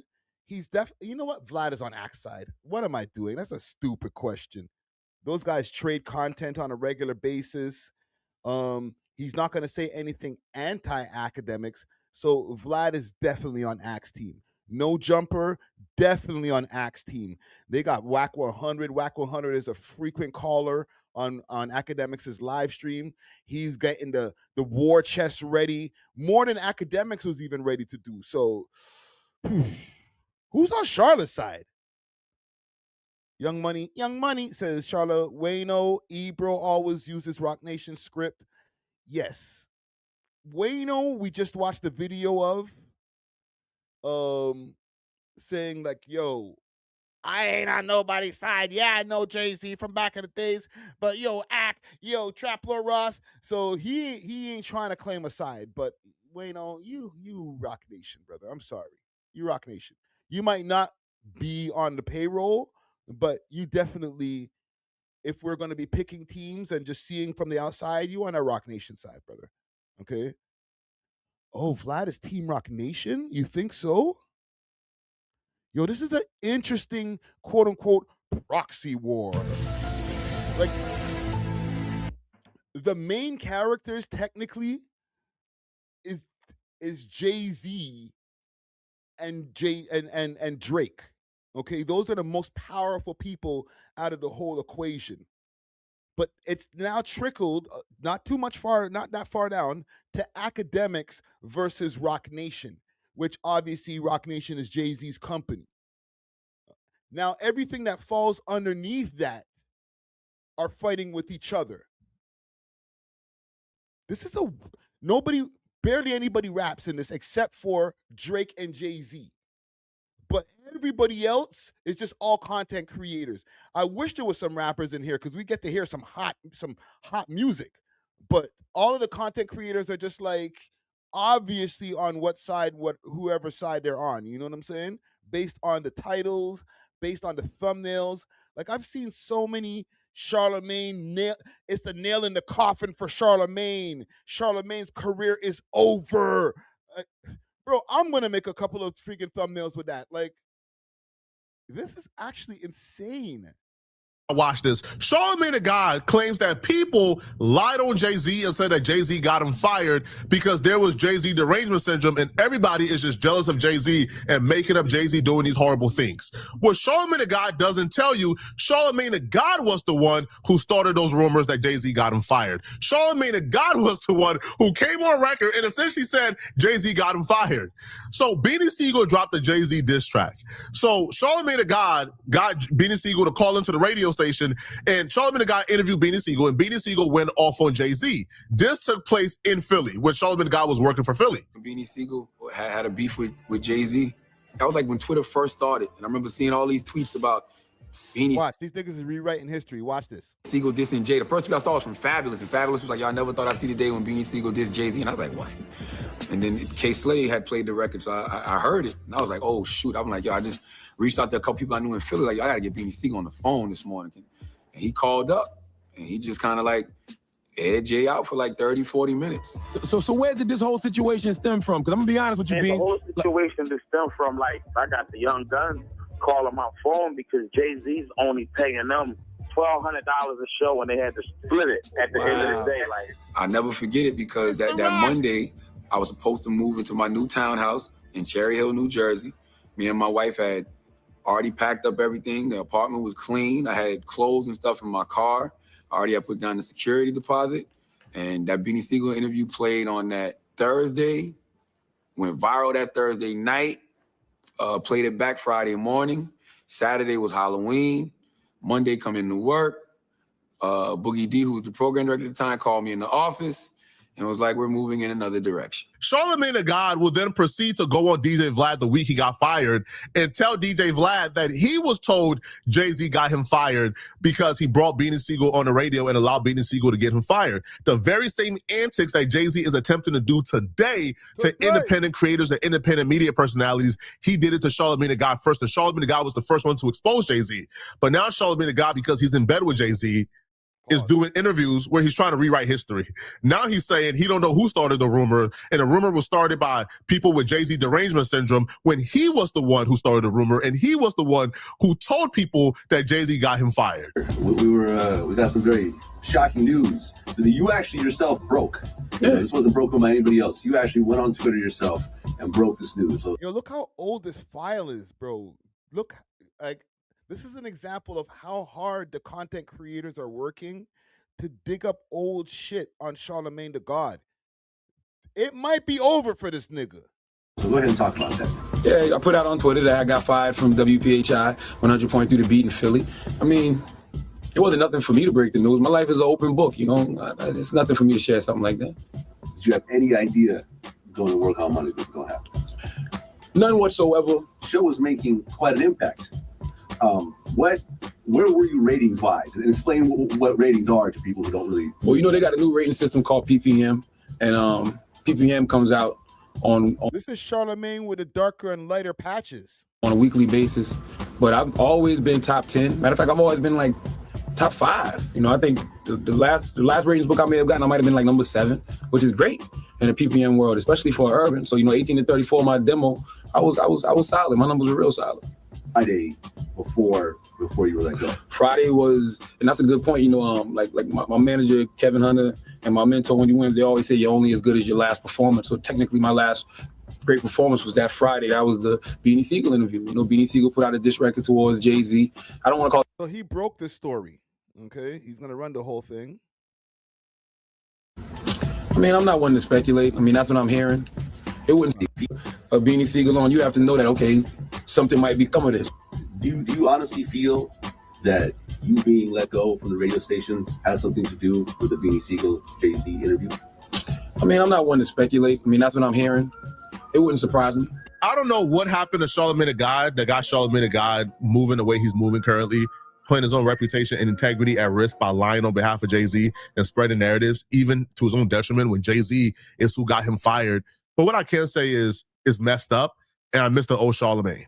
Because like, nigga. Oh, man.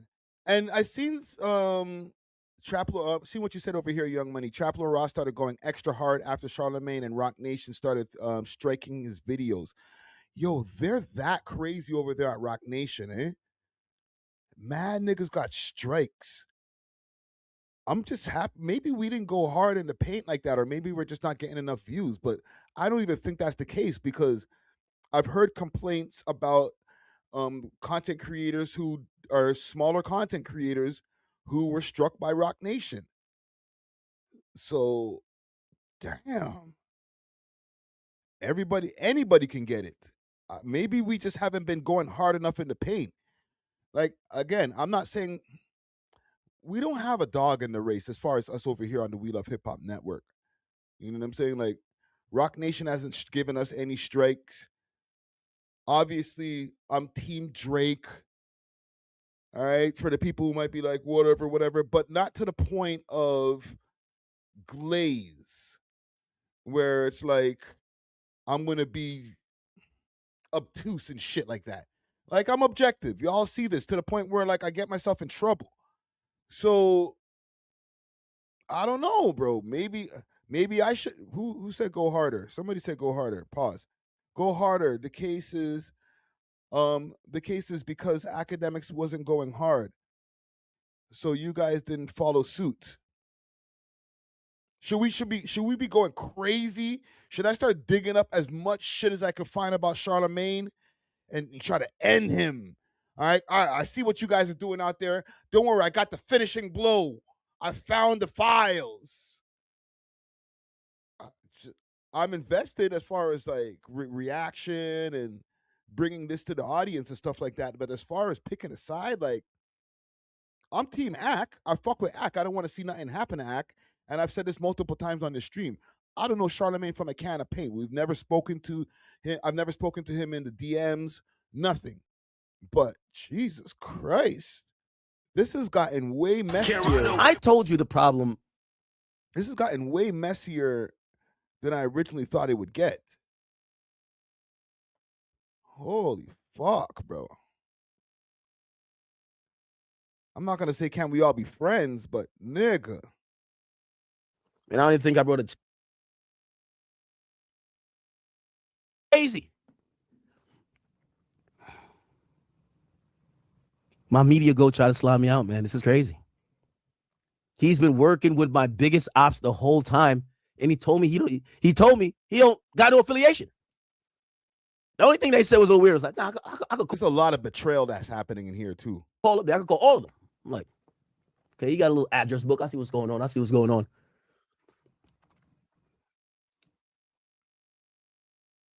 No, this is crazy.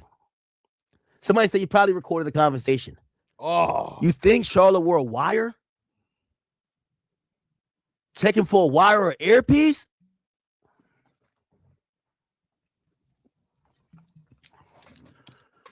Charlamagne been defending Jay-Z's hair, his slam poetry performance. He been defending Target. God damn. All to say he got nothing to do with Jay-Z.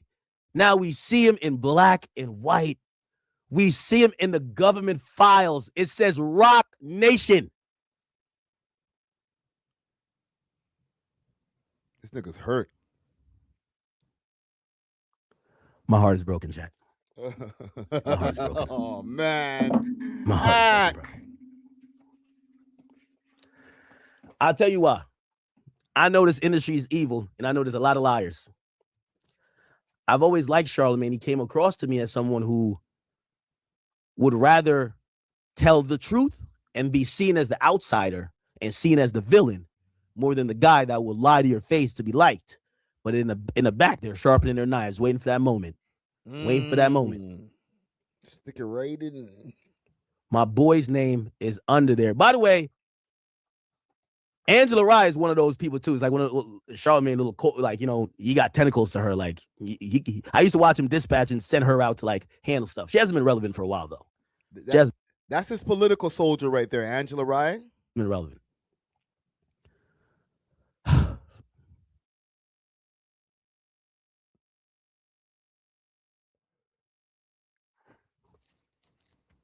That long pause right there. That's the pause of a hurt man. My man called me up and forgot to tell me that he worked for Rock Nation. Yo, this shit was crazy.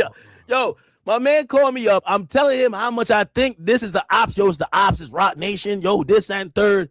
And he tells me, "Now I don't think they got a problem with you." And he forgets to tell me he works there. He forgets to tell me. Yo, Ak, I feel bad for you, bro. He's gonna be all right. Ak's gonna be all right. Like, obviously, we can see the proxy war that's happening right now. Ak's gonna be fine, but on a real level, like as far as like how he feels about his mentor, the man that he got his first radio interview was with Charlamagne the God. Okay, like they go back to like 2013 type shit. Like real life, when he turned the camera off and ends the stream, this nigga probably sipped of that. Man, fuck. Charla, we had like some long convos, my nigga. Like, I told you a lot of shit.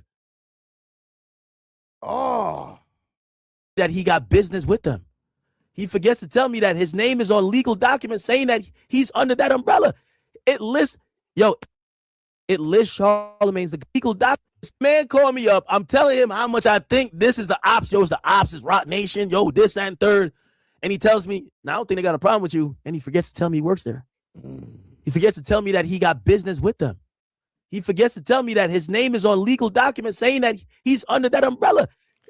How many bitch ass nigga Jay-Z's happened in that conversation, Ak? Oh man. Y'all could just imagine. Come on. Y'all could imagine this nigga, that bitch ass nigga Jay-Z, bitch ass nigga Jay-Z try to strike me. Fuck ass nigga Rock Nation. Fuck them niggas. Desi Perez, bitch ass Desi Perez. He probably was going crazy on the phone to freaking to CThaGod over here. It lists Charlamagne's the God address as 540 West 26th Street, the office of Rock Nation. Oh. So if somebody saw this and they said, "Hey, I want to go get up with Charlamagne the God, Leonard McKelvey," the only way to get to him is this address. Go to Rock and that's Nation. Rock Nation's office. You'd have to write a letter to Rock Nation's office to get to Charlamagne the God. I wonder if he got a corner office. Yo, check my man for a wire or earpiece. What's going on? Oh, man. This is bad.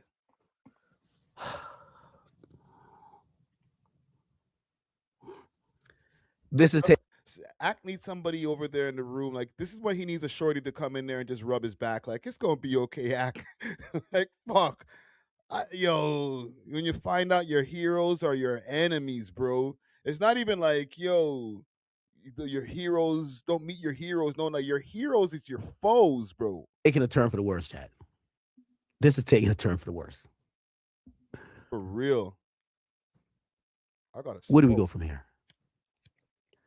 This whole time, I'm kind of like looking at Grant. I'm like, yo, Grant, like, You know, that's still my media goat. Still like, hold on, I know he kind of going at YouTube, but chill.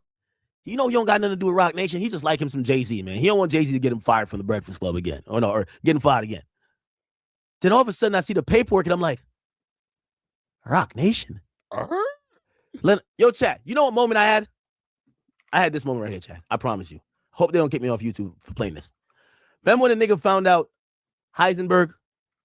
You know that nigga. Heisenberg gets caught. Nigga, this is the, bruv, this is the fucking look. This is, look. This is me today, chat. My perfect silence. This is her. To WW, my star, my perfect silence. WW. I mean, who you figure that is? Yeah? Woodrow Wilson? Willy Wonka? Charlamagne the God? What the? Walter White? You got me. You got me. That was me today, chat. Oh my God. That's Akademiks' face. Oh. Chat, I couldn't believe it, bro. I couldn't believe it. That's some punch a wall shit, bro. Like, nigga, you know how much shit I told you in those phone calls, bro? Nigga recorded every word, Ak. Every word that nigga recorded, bro. Look at his face. I couldn't believe it, bro.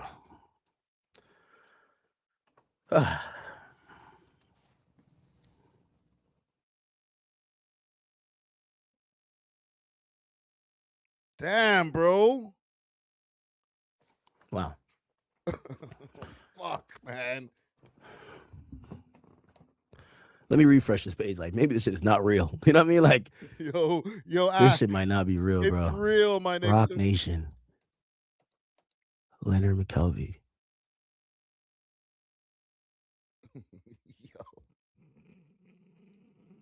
Yo, this nigga's face is the moment of clarity, the realization, like, fuck. Oh. He might have talked about the nigga kids. He might have said some wild, he might have said some wild shit in them phone calls, bro. If you think that that's your homie, like, yo, Charla, I've been knowing you for mad years, bro. We go back like chiroprax, bro. I could tell you any, and Charla's like egging it on too. Tell me what is it, Ak? What's on your mind? Tell me more. All right? Giving them a digital pat on the back. Let it all out, brother. Let it all out. How you feel about Jay-Z? Nigga, oh, fuck that nigga Jay-Z. Had me in court all day. Him and Rock Nation and that freaking stinky bitch Meg. Oh, my God. Oh, and his kids. I ain't even going to say nothing. Rock Nation might be watching this, right? But he might have just let off the cannon. Like, yo, I hate that nigga, bro. I hate him. Charlamagne's like, oh, yeah? Tapped him on the back. Tell me more. I'm listening. I'm a good listener. You know I've always been a good listener, brother. Thank you for the donation. Anything but a norm. Yeah. Yeah. Yep. Take it how you will, chat. Take it as you will. Y'all heard me sit up on this shit for years. I'm telling you, I said, I'm fighting this invisible opponent. I told you, I'm like, how come it's so odd that the first person that appears on the field is my friend? What's going on? Now I realize my man got the employee badge. Shit's crazy. Yep. That's not your friend, brother. Yo, fuck, man. How many times am I going to get up on a live stream and say, Ak, this guy's not your friend. That guy's not your friend. It's almost like a running theme. Ak, you got to learn how to read the tea leaves, my brother. Yes, these are your colleagues, but they ain't your friend. Holy shit. Gang, I know a lot of y'all in the chat. I familiar names and shit. Okay, we've been here before. We've watched this movie. This happened with freaking CThaGod when this nigga went and got his jewelry back, and he was flexing the jewelry on Instagram like, yo, I got your jewelry back. The nigga had already called the police. Boom gang, or whatever the hell that nigga is. You defending that nigga for 2 seconds, video pops up of him in Walmart acting like a weirdo. 2 niggas is at your crib. They smash down a girl, you catch a case. What's the common denominator? It's Ak. But it's not like it's like he's the one who's doing the things. It's the people he keeps around him, fam. It'd be one thing if it's like, yo, he's getting charged for all these different things, which he did get charged and that shit got thrown out, right? But like all of these people that he keeps around him, they keep on fucking him over, including his mentor. So yes, it's an Ak problem because he needs to take accountability for the choices of who he keeps his confidants, including Whack 100. Whack 100, as soon as if shit goes sour, them niggas are probably making some kind of bread together. But if the shit goes sour and Whack 100 is on the opposite end of being your friend, guess who's gonna have a war chest pulled up on you? Okay? This is all I'm saying. Like, these are not your homies, bro. These are just niggas you work with, make money with. There's a big difference.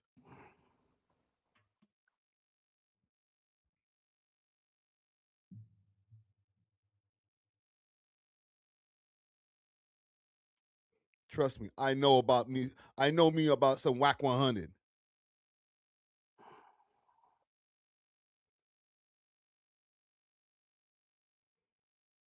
Man.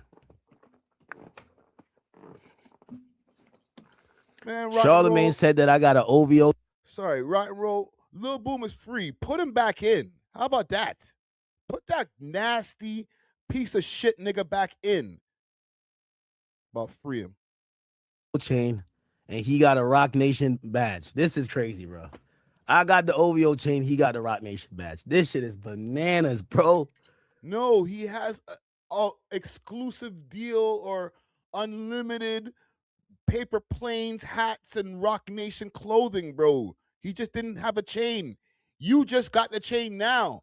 This nigga had the gear for years. I just showed you all in the beginning of the segment a picture of Charlamagne the God wearing a paper planes hat in 2018.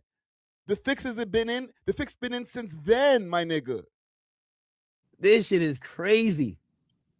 At least I showed off my shit on the gram, like, yo, that's me and the boy. We kicking it, man. He showed you. Look. 2018. He's been had a wire. OVO Act in the building. Charlamagne got Charlamagne got his 10% discount off the 40/40 club, and he just hid it in his pocket. The nigga didn't even tell us he got hired. He's just like, yo, he just hid it in his pocket, like, yo. Yo, this is crazy. He did that shit 8 years ago. All the YouTubers out there, I know y'all gonna be like, nah, Act just did some AI shit. Nope. I'm gonna walk y'all through it. Where y'all gonna go to? Okay? Y'all could Google it, or y'all could just go to. We're gonna get off the segment. Here we go. nycasinos.ny.gov. It's a .gov website. You know I can't finesse this. When you go there, hit applicants. Hit applicants. Okay? By the way, the 3 that won are here. Resorts World, that's Nas, Hard Rock, and Bally's. Okay? Now, the ones that weren't approved, you got to go to Caesars. Caesars. Wait, hold on. Ironically, 15 Broadway, Manhattan. This nigga finding out shit in real time. What's in that building? Oh, shit. Ooh. This is so ironic, right? I remember one day going up to I think it was VH1 or something like that. Charlamagne was trying to bring back what you call it again? Yo MTV Jams, and he wanted me to be a part of it. That address, so Chad, I've been doing my shit for most of this time. I know y'all might think I'm like a little in the shit now, but I remember that's the address I went up to. Like I think VH1 and MTV was up there, and like Charlamagne was like almost like a quasi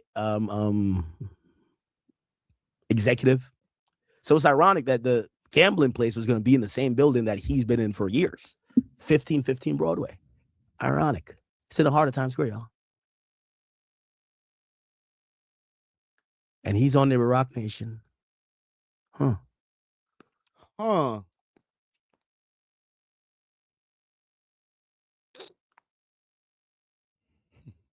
I bet I don't look so crazy after all now, huh? You kind of hit the bullseye right there, brother. Well, there you have it. The Rock Nation versus Akademiks. Drake versus Jay-Z proxy war is now in full effect. I'm sorry, gang. We're going to have to probably tap into this multiple times more as time goes on because, shit, I feel like this is just getting started. And Charlamagne has about 5 days left, I think, on vacation. So we'll see what happens once he gets home from vacation, where he addresses it, whether it's on the Breakfast Club. It's probably not going to be on the Breakfast Club, but he'll probably address it on Brilliant Idiots if he does. And stay tuned because I'll be here to react to that shit. They're saying Playboi Carti dissed Drake on Twitter. Let's go check. Let's go check. Playboi Carti. Drake.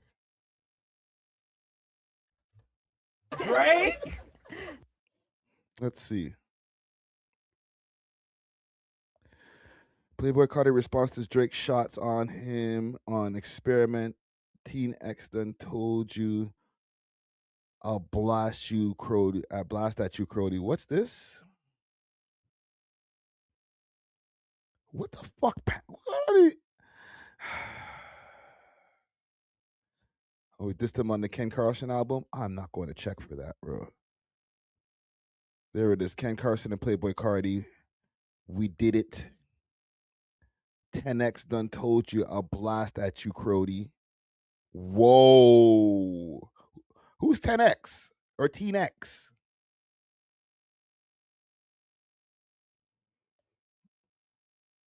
Interesting. Baby boy, please, I heard what you said to Lil Bro about me. When you run into the Iceman, you're going to hit freeze. And I'm not about to squeeze. You're not about to squeeze. You're not in the streets. Oh, that's on Whisper My Name. Interesting. I guess this is a response. Like, not to try to, like, I'm not trying to take no sides. Like, I don't listen to Playboi Carti like that, bro. And from what I heard, it's probably just gonna sound like a weird, trashy response, bro. Akademiks. I wonder whose side he's gonna take in this. Probably Drake.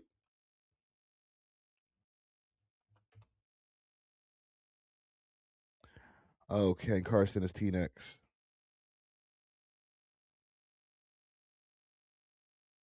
Let's see.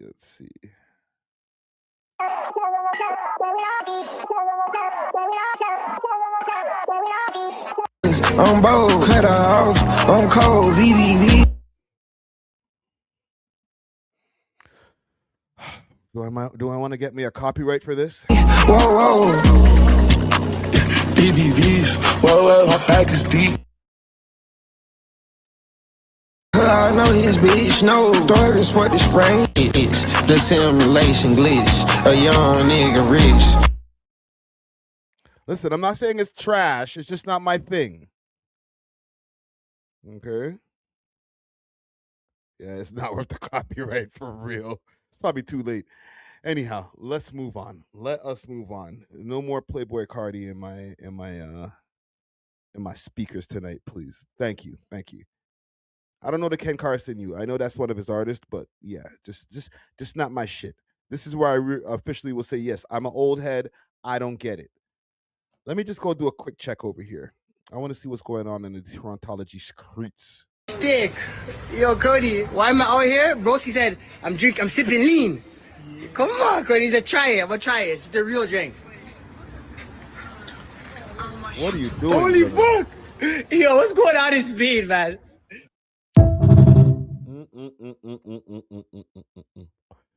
Yo, actually, side story, no side story. I'm sitting right there, all right? Here's the reason why Smiley won't come to We Love Hip. Why do they keep on posting this nigga, bro? Not that I don't want him to be posted. I want him to be posted, but why do they post him and diss him? That's not true. This bucktooth looking goof. Yo, whoa. This bucktooth looking goof, man, is always saying some slick shit like this guy has something. Man, sneak this in, cracking jokes about his weight, then wondering why he won't pull up. What's the problem? You got George, a.k.a. DJ Zara. It's DJ Czar, man. What is that word? Okay, cracking. Sorry, there's something on my screen. Okay, cracking his snack jokes while Friday just says his typical salute. Like it's supposed to make things all good for the, oh no. Oh no. This is a good sidetrack. This is a well worth sidetrack. Go check out a new episode. Yo, it's just Joe. Don't do it. Despite we just gave you like. Yo, why is the guy on Reddit so pissed? He's more pissed than Smiley. Should we do it Friday? It's like, not yet. Nah, Friday been, blah, blah, blah. Let's go Brandon Gomez instead. But even that sounds crazy. You know what I'm saying? It doesn't make sense. It doesn't even make sense saying it out loud.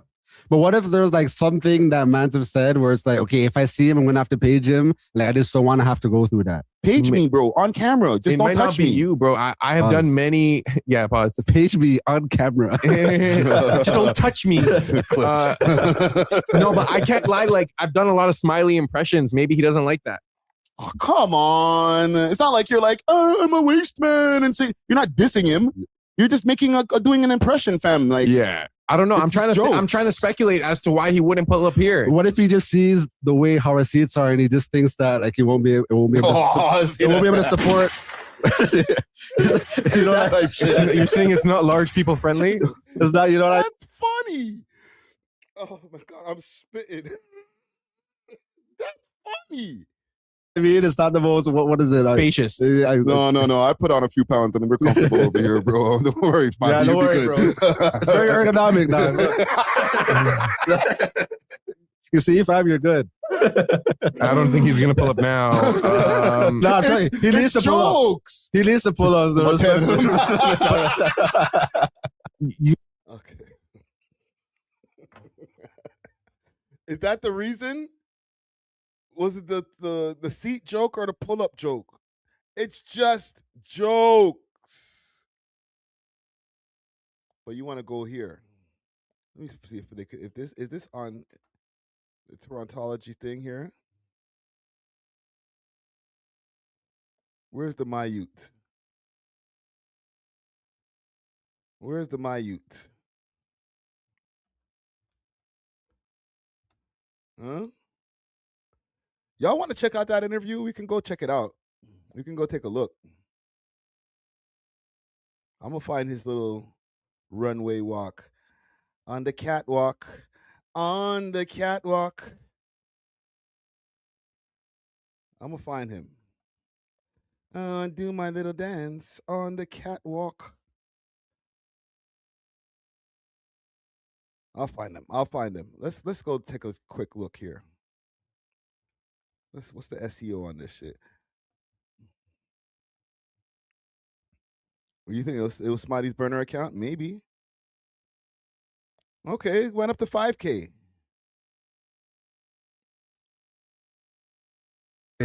Nothing to me. I just opened the budget. The song was about to drop over the top. That day, it leaked again. I was like, oh shit, this guy's about to pull the shit. He's about to think I'm the leaker. Like, You just got to get that cardio in. And you can get cardio in so many different ways. It doesn't have to be at the gym. Facts. So I'm saying. You know what I'm saying? I know what you're saying.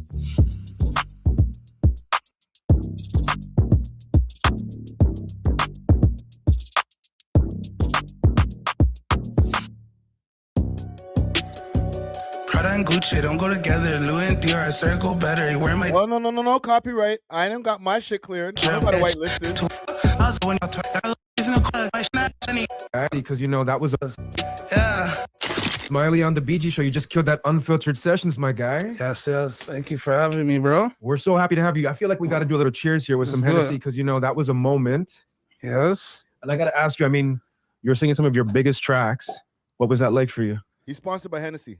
Felt actually good, like doing it again right now. For right now, Over the Top that was my first time I actually did it, just with no vocals behind, right? Wait, was that a BG show exclusive? You get yeah. So like, run that same BG show exclusive with Smiley. Are you crazy? Yeah, Cheers! Cheers to that. Cheers. Original Hennessy man, eh? We were talking about the that. hen dog man. Hennessy Easy. raised you. Yes, did. That's crazy because you know what? Like growing up myself, my background is Jamaican, so like Hennessy was always a part of the big family celebrations, like Christmas, holidays, birthdays, graduations, all the things. Yeah. So it's like every time I'm drinking Hennessy, I just feel like nostalgic, you know? Yeah, no, facts. Crazy. But now it's still the same way. It's like now once I drink Hennessy, I'll end for a long night. He seems comfortable. I like how he seems comfortable. Well, you're a grown man now. That's the thing. Yeah. And you've had like your career has gone through so many like different iterations, and I kind of want to go back to like, how did you first even get into music? Honestly, it's just hanging around in my neighborhood. Yeah, all the kids are already like naturally freestylers. Because where did you grow up? Like Pelham Park Gardens. Jeez. So all the kids there, like, you don't know that nigga? We're just chilling in the courtyard, and so sometimes when we're just not doing nothing, people are just freestyling in a circle, right? So like I'd always watch my friends do that to the point where it was just like, yo, they should actually make a song. Yeah. Because you know we have a couple older guys making songs, and I was just like, yo, let's try it. So one day we got expelled from school, and we're just always just doing nothing. Like, appreciate the honesty. Yeah. So it's like, let's actually just try to go to the studio. We had one actually right by our neighborhood too. Oh, for real? So we ended up getting one, and then we made our first song. And I wasn't even supposed to be on the song, but my friends told me just, yo, spit something, you know? And I was like, yo, what the heck? How am I gonna do this? I didn't even have a flow or nothing. I'm like, well, I just did it, right? And then we actually shot a video for that, and we got a little buzz. So I'm like, yo, let's do it again. And then, do you remember the name of the first song? Do you remember the first song? It's called Too Much. Yeah. Too Much, yeah. That's crazy. So you just went in there and you started giving it. With Ryder, and I forgot the next name, next guy who was on the song, but keep going. Or do you have something on your chest that you wanted to let out? Yeah, it was actually like a diss song, actually. Who were you dissing? My ops. Damn. At the time, right? Yeah. What were your next moves to get to the point where you ended up signing with OVO? Big cut. I ended up going to the studio that day when I touched roads. Yeah. Made a banger, you know? And then I released another project called A Tape to Remember. Yes. That's highly acclaimed. Yeah. And then from there, like, I was already like in contacts with like Oliver. Shout out Oliver, you know, he was always like stay in touch with me, and just like, you know, anytime we needed gear, or he's like, yo, you ever need like my ideas or anything, I'm always here, right? So then now OVO Fest happens. The first OVO Fest, they invite me to open up, and now I'm just like, holy, this is crazy thing. It was wild. That was a massive moment. Like, yeah. Holy, That I'm was about like to back open in up 2018. Yo Fest. Like the world is watching at this point. Yeah. So then now I'm just like, shit, okay, this is sick. You know, I mean, we're all chilling. I bring out Booggz too. And then from there we started working on a tape, right?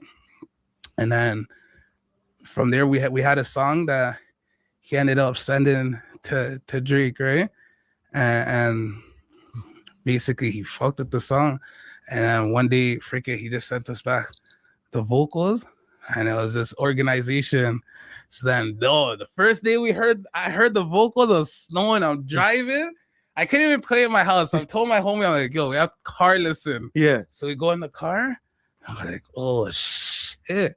This is Maz. Like, this guy snapped on this verse. And this is over the top that you're listening to. No, organization. Yo, don't make me get into I know the video is a pre-recorded video, but I want to just jump in the screen and slap the Henny out of his hand. He's talking about a song way before Over the Top, my nigga. Pay attention. Oh, this is organized. Yeah. Okay. So now I'm like, holy. I was at LA, and this was another crib there that Drake got me a Airbnb out in LA to record and stuff. Yeah. I was just out there, and it's my first time heated pool. I'm like, the heck's a heated pool? Like, they have those? Like, what the heck? I have a maid there, a chef. My first time experiencing these things at this age and shit. He just told me to just record, like, you know. I'm not even signed to him yet. I'm signed to Warner. And then basically one day we're just chilling in the pool, and I see a page post the song organization, like it leaks. So now we're like, yo, the freak? Yo, our dreams, everything crushed at this time. Like, what do you mean the song leaked? Is it still gonna drop or whatever? Oh, I know who leaked that. That's Honcho Hood. Oh, Honcho! Turn this into an organization. And then, yeah, basically that just happened like that, right? But that didn't deter you. Like, that didn't stop you. Yo, I was sad that day, but like, yo, it's move on and adapt after, like, you know? So how did you choose I to knew adapt? from that moment that song wasn't gonna come out because it leaked, you know? I knew. So I just kept doing my thing, and then Over the Top came, right? And then Here's the thing, right? He can't say exactly, not that he can't reveal all of the information. It's just that, like, Brandon is so, like, out of the loop of what's going on with Toronto rappers and the whole Toronto rap scene, right? That, like, he has to kind of just go a roundabout in the story. I'm not saying, okay, well, you know, if we would have done it better. Like, he does his thing, we do our thing different, okay? But when it comes to an interview with the man them, like, he's not going to be like, yo, that song leaked or whatever. It's going to be like, yo, it's going to be a little bit more detailed. Like, yes, that song Organization came out. Then Booggz had his issues with the people with the Malvern Mans and whatever. We can get to a little bit more details. Honcho Hoodlum leaked the tune, and it went out into the freaking Ethernet or the internets, and we can get into a little bit more of that, right? The song that he's talking, we can get into the song Body, how that song blew up way before Over the Top, or even anybody even knew anything about a Drake meeting or anything like that. Like, that track, y'all want to see a dead body? How about a 12-gauge shotty? That was my shit. Hold on. That was my shit. I'll take a copyright for that. What? Who's the Six Buzz? Banger. Life shut. Life season. First season, man. Whole year, man. Whole lot of L's. This is not going to be in the playback. You wanna see a dead body? How about a 12 gauge shotty? The plug give me work and I sell it. She just wanna fuck cause I sell shit. Blunts in the cup with a molly. MK in your hood with a shotty. My bro said fuck it, get money. Other bro said shoot everybody. Like how they talk shit but ain't none shit. Like I just put a glizzy on the mop stick. Like I just got a case and it drop quick. Get my lawyer 10 and he offed it. Get my young a 9 and he offed it. Now the shit hop to sell it. Caught in the work, that's an edit. Fiend overdose, need a medic. Woo! Cut in the work, that's an edit. Fiends overdose, need a medic. Yo, he was in a different pocket back. Yo, Smiley, bring this Smiley back, bro.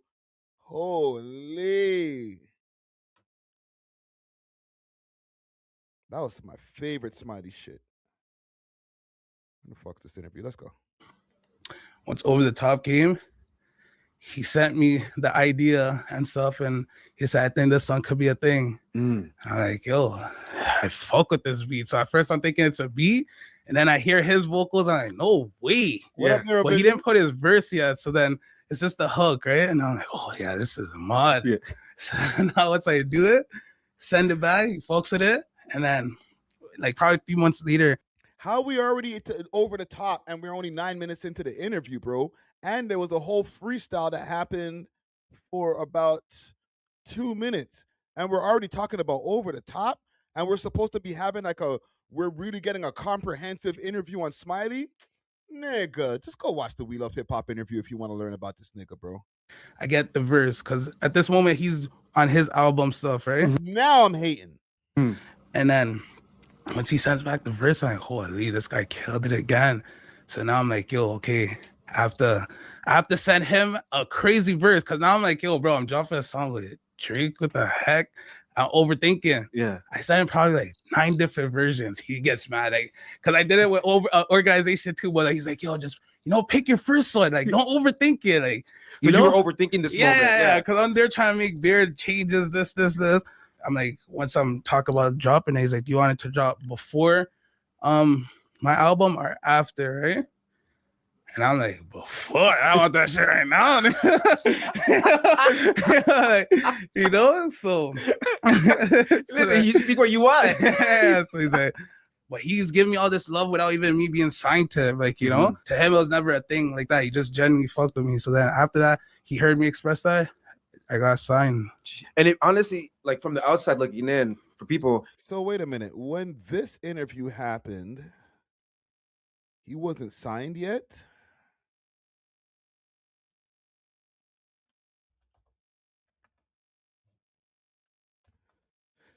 He was not signed yet? I had to re-upload this. This pissed me off that I had to re-upload this shit, man.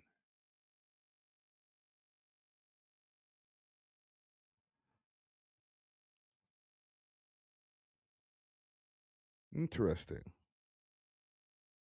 In LA, right? Hit the stage, do my dance. 9 shots in my pants. Oh, Atlanta's a label. When we chill, no cable. Yeah. I ain't trying to. Catch Me Outside. Do you see any of these people? I see those guys I'm not really tuned into, but I was too drunk that night, so I don't even remember. The only I had to re-upload it because it became an 18 and over video because we were reckless with the edits, just showing bare weed, smoking. So it had to be a re-upload. So I had to re-upload it. Unfortunately, I should have kept it up there and just left it with the 18 and over. It had like 25,000, man. I think almost 30,000 views on it. What I do remember is Zach Bia. Okay, Zach Bia. Who the fuck is that? That's another. I'm gonna look that. I'm gonna Google that. Yeah. We gotta do our Googles on that one right there. This is like 2018. So at this party, you say you were so drunk. How was the party overall? It was crazy, It was nuts. It was, all those parties, private parties, they open bar and shit, So just getting fucked up. No, Carol, I didn't have an OVO blanket. This is not my studio. This is 40's studio. I let 40 know, yo, I'm going to interview Smiley. And he said, okay, bring him over here. Or I think I asked him, yo, can I bring him over there? And he was like, bet. Right? Smiley already had OVO gear on and shit like that. This is a clip from the original upload. So this is from 7 years ago, January 2019. Okay, so this is a while back, fam. Even the clip got more views than this nigga interview right now. Wow. So this is after the intro video and Drake. Yeah. This is after you did the thing and everything. So now it's like flying out parties to LA. And you're in LA. Did people at the party know who you were? A couple people? Yeah, of course, you know. Coming up to me. Okay. Seeing KD bump into the intro. Really, eh? Yeah, that's crazy. Okay. Give me another, like, somebody who came up to you who was like, yo, dog, I fuck with your music. You were like, I did not expect that. Like, a bunch of people, like, you know, I don't remember who they are, like, I actually don't remember. I was Like, actually, don't that get was a me wrong. blackout night, you know, like, Okay. I actually don't remember. Because you can name drop. Today it's okay. Drop all the fucking names. We ain't gonna jump over it. You know what I'm saying? Pretty much all the noise. You know what I'm saying? Trust me. I told you it's a blackout night. Open bar party in LA. When did you wake up, dog? I woke up in my hotel SLS, you know? Okay. This is the New Year's Eve party with him. Drake brought him to some wild New Year's Eve party in Los Angeles. Okay. One more thing I want to bring up in the news. All right. So you didn't Okay. Oh, actually, what are you gonna say? have a hard time crossing the border. Not really. So That's good. That's blessed. Keep that up. Utilize that. Make sure you can keep that intact. Wise words, PK Herc, and he has kept that intact. Unlike a lot of these niggas. It feels like, you know, your and Drake's relationship, like you guys kind of have a bromance in a way. You know, almost like older bro, younger bro, and he's looking out for you. Yeah. Like, how would you describe that relationship? for sure, it definitely is that. Like, all the things I named you, you know, to the moment the song was about to drop Over the Top, that day, it leaked again. And I'm like, oh shit, this guy's about to pull the shit. He's about to think I'm the leaker. Like, I'm like, yo, this guy's about to think I'm the leaker. So now I'm like, fuck, yo, bro, are you serious? We're there. Our release parties at midnight. Like, we're in LA. You know what I was looking for? Because I'm like, yo, you don't want to pull up on us, but okay, this is where you're going to pull up. Okay, I get it. All right, fine.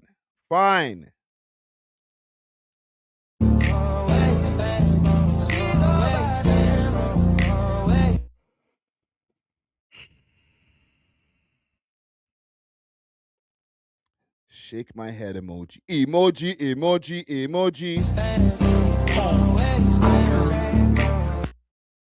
Okay. We're like, yo, the heck? So now I'm like, fuck.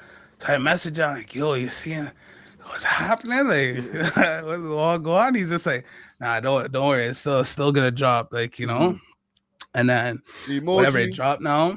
And then throughout that 3-month span, it went on an internet frenzy. And then there's a whole lot of people just going crazy, like haters, just, yo, terrible, trash. Like, who's this guy? The flow, this. It was going so crazy where, like, a bunch of people are seeing it on the internet. What are you, hold on. What you saying? That's the man Smiley decided to do an interview with? Yeah. I'm not making this up.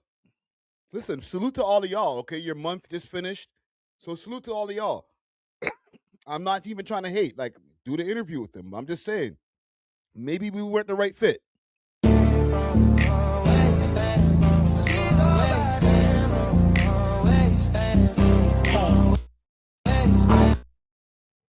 All right. What do you call this? Shimmering. And he messages me probably once the conversation starts changing, right? Yeah. And he's just like, yo, I don't know if you see, like, the conversation changing, but he's just like, that's what's happening. That happened to me type shit. Like, you know, like, people didn't understand it at first. And then it's just like, they catch on after. He's just like, I hope you're seeing the change and shit. So, you know, they always giving me big bro advice and shit. So, you know. How important was it to have him, you know, as a mentor, kind of? That's what it sounds like. Yeah. During that time for you. Yeah, it was good to see, like, yo, like. Because we make too much jokes. That's what they're saying in the chat originally. This is where we got. This is how we got to the story here. We make too much jokes. What did they say on the Reddit? He doesn't have to pull up here. Oh, then go to GTV or something then. What the fuck? But what are we doing over here? Niggas who don't know fuck all about you. The only thing y'all got in common is the color of your skin. But yo, let's go sit down with them. It's going to get more views, and it doesn't. Like, what are we doing here, fam? But you're going to diss my co-host. You're going to diss my co-host, and whoever this Reddit person is, Nuck, whatever, if you buck, right? And call him a goof. You're going to call this guy a goof because Smiley won't pull up. But this is where he's pulling up.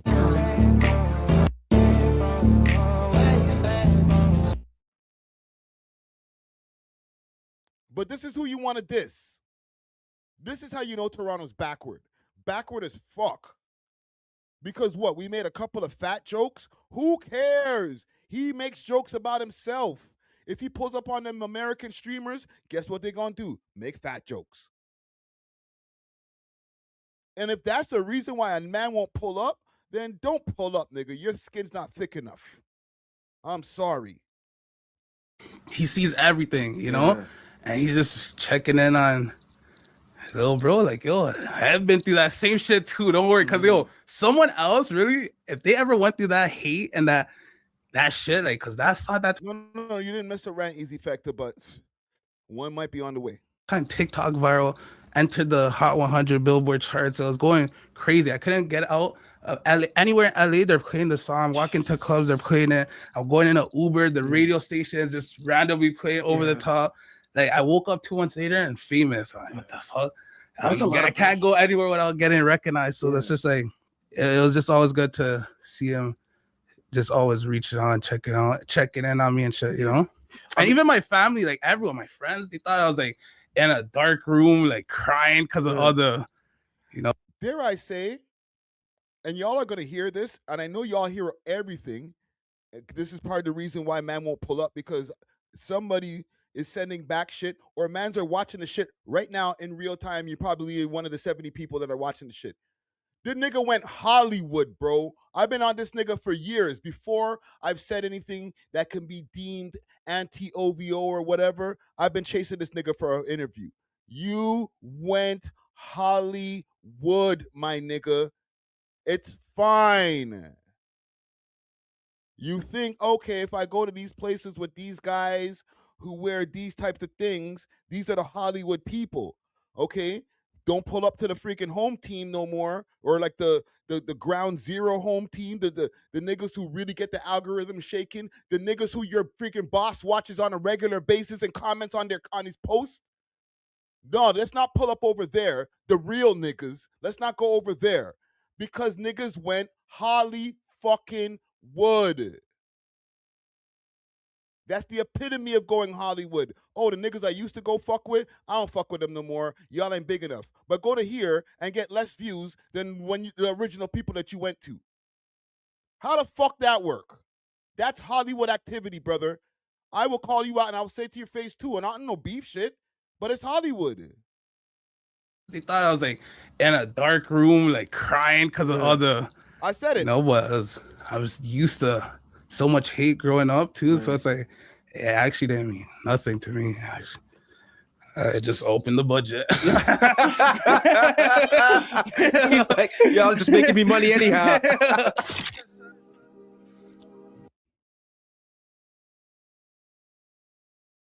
Yeah. And XCB, go to Argentine. I want to help the moms that need. We show love to special needs. Me and Baka linked up. Yeah. And Baka, shout out Baka. And we decided to do a tape together. Mm-hmm. And that's basically one of the songs. No, we interviewed a Toronto rapper the other day. We interviewed Lil Barrett not too long ago, like less than 2 months ago. We interviewed Toronto rappers. I just actually dropped the interview today with a rapper named Skino, a one-on-one interview. We're just trying to see, like, test out things, right? Like, oh, do they like this sound or what? So that was just a test run. But like right now, our tape's done. Yeah. And I'm just working on my solo stuff right now. So you pull the bars back up. I'm gonna get a copyright, man. Here with me, I'm really only here with G. I'm really only here with me. Stop trying to spill the tea. TT a sexy B. Go to Argentine. I want my new sound, like I'm using more auto-tune a bit, you know? So for sure you'll hear that. All right. No, we're excited about that. We're Yeah, excited about that. You know, what I'm learning from you is just like from when you started and you had that adversity, you know, but you still pushed out your music and you caught that motion and you've been riding that motion. You're clearly someone like who internalizes, I'm someone who never stops, never settles. Yeah. So like, what advice would you give to other people out there who are trying to find that willingness to keep going in the face of adversity? You have to have that dog in you that like, yo, never think of a plan B. Never. Just believe in yourself, manifest, and just do the work, you know? Freaking overtime if you overdraft, like, you know? Like, you know what I'm gonna do? Salute to Smiley, man. Listen, and I'm not saying this, I say this with love. I'm not saying it with hate. I don't hate you, brother. Like, I fuck with you. But like, if you really want to do it properly, stop fucking being Hollywood, my nigga. All right, I'm just gonna keep it real when other niggas won't. Why neck?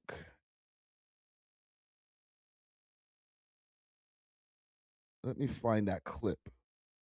There was a clip of him talking about being in the trap and the police playing his songs in the trap. That was like a freaking, that's a clip. I'm gonna find that and clip that again. That was bummy.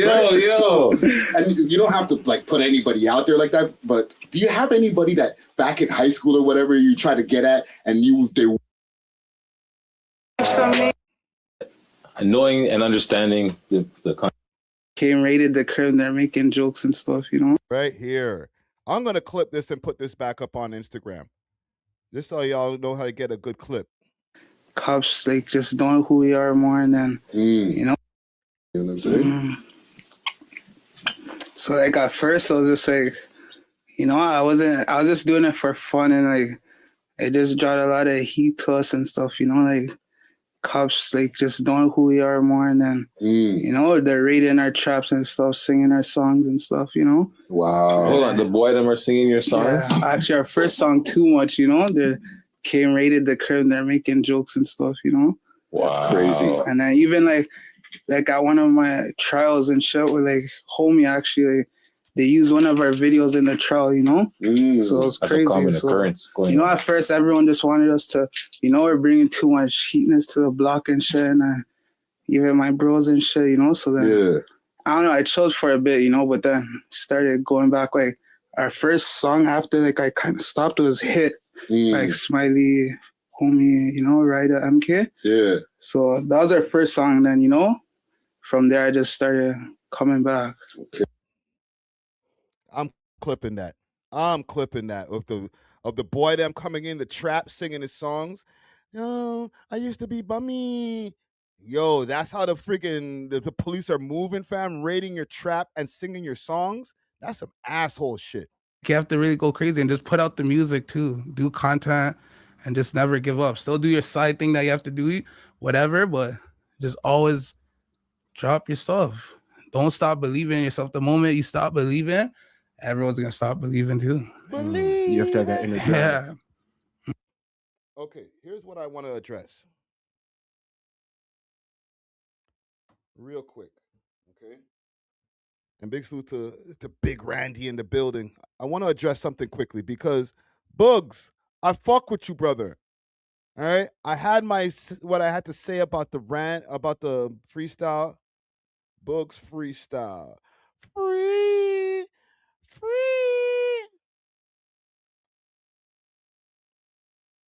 Oh. The only two titles available are this. That's not cool. I can understand why he's pissed, bro. All right? So this is the original freestyle that made me crash out. Not crash out, maybe a little bit. All right, I'll just play a couple of minutes or a couple of seconds.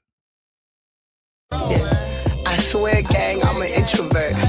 But, you know, the past business. It's why we go to work. Top 5 trying to get me on 3-way like Booggz. How this shit gonna work? How this shit gonna work, gang? I try not to diss the dads cause my mom went to church. Her twin stole 50K from me. Yeah, 50 racks, yeah. It's the blood that makes it worse. Okay, so, and y'all can go check out that freestyle. Salute to Studio of Legends. I know I crashed out more than once, but like, it's not like Booggz don't be seeing this shit, and like I fuck with you, Booggz. All right, stop wasting these niggas' studio times, bro. Oh, nigga, what the fuck? Anyhow. That's probably post crash out. Look at my face. I'm not saying it at this point. None of you guys pull up on me anyway. And why would I want you to? You're not making good enough shit for me to present you to the fucking world. Oh. Fucking embarrassing. No. Am I supposed to be presenting this shit to record labels who watch my fucking podcast? Am I supposed to be presenting this to people in America and people in the UK and people in Jamaica who watch this network? No, I'm not going to fucking do it. I'm not going to support you guys if you guys keep on putting out garbage.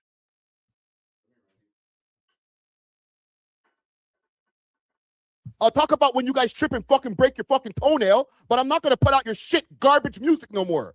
Fuck all of you all.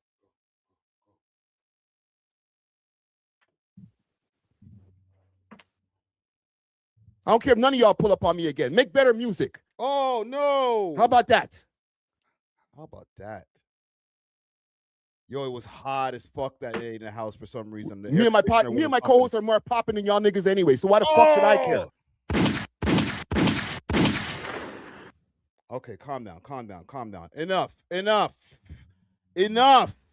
You're mean. I'm sorry. I'll be ranting. So, man, them check me. Yo. Holy. Hey, yo, chill. Why they doing act like that on the timeline, bro? Y'all niggas ain't shit. So, the man them got at me. All right? Watch this. While we're on Booggz, pause. I kind of have to get at you a little bit. Me? Yes. Oh, let's go. Because you reacted to Booggz' track, went on a crazy rant and stuff, and I feel like your views represented all the man them. And I have to say, Booggz, I do not agree with this nigga. Really? I rocked with the freestyle. I thought the flow was cold. He was on some suave shit. He had some bars in there. Watch this guy. You know what I mean? Keep going. No, I was actually rocking with it. And then you made the man crash out on all of us because you didn't like it because you want some old head shit. You know what I mean? Like, bro, I'm like, okay, this is nice. Like, next time you talk about new music, I'm going to bring this up. And then you on your live stream talking about, oh, this is why my ears hurt. This is why I didn't say that. This is why I have to listen to music from the 1980s. I did not say that either. Keep going. You know what I mean? So I just have to set the record straight that Friday's views on music does not represent every individual on the platform. Okay, let me do this quick. The views and the opinions of Friday Ricky Dread do not reflect We Love Hip Hop and We Love Hip Hop podcast channel as a whole. Yes. Thank you. Honestly, I thought your rant was funny, but I spoke to Booggz about his freestyle, like personally, like I liked it. You know what I'm saying? It's different. Wow, I'm such a hater. You're not a hater. You Booggz, how much you send to these guys, bro? You send an EMT to these niggas? You send an electronic transfer to these niggas? Wagwan, bro. Let me know. Can I hold something? Like, because I feel like a lot of people, when they hear like freestyle or cypher, they have an expectation of like the actual formula. You know what I'm saying? Like you gotta rap like some Black Thought shit. Yeah, you mean off the head? No, I mean like in terms of like rhyme patterns, because like I feel like his rhyme patterns were all over the place. It wasn't predictable, like A B B. It was much more relaxed. Yeah, but it was also like more storytelling and like the ad libs were there and his voice was mixed well and stuff. So okay, I told him I liked it, you know, because I wouldn't lie to him. Like Booggz, let me hold something, fam. If you're sending out EMTs, let me hold something. I would, if I didn't like it, there's different styles of freestyle, And for a man with all these antics, at least he's still dropping music as well, like, even though it's a freestyle. I was going to say, even though it's all been Drake freestyles, like every single thing he dropped has Making me feel hella guilty. R&B singing freestyles. I'm like, hey, he really enjoys these projects. Yo, when is Booggz pulling up here? Booggz, I know you're watching this. So he basically, he saw this and he's like, yeah, nigga. What they said. I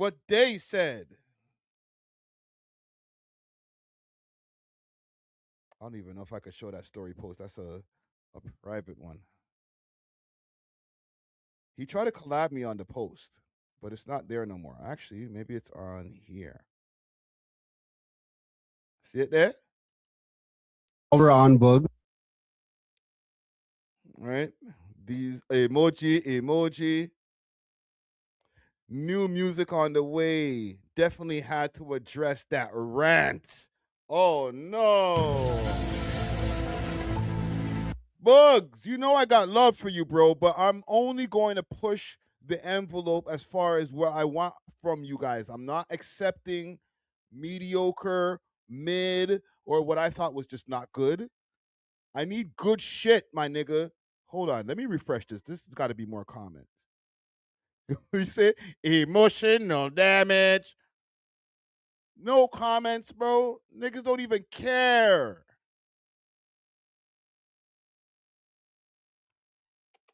Randy, niggas don't even care, bro. Come on, fam. Don't get at me, bro. Get at yourself for the freestyle. Make it better.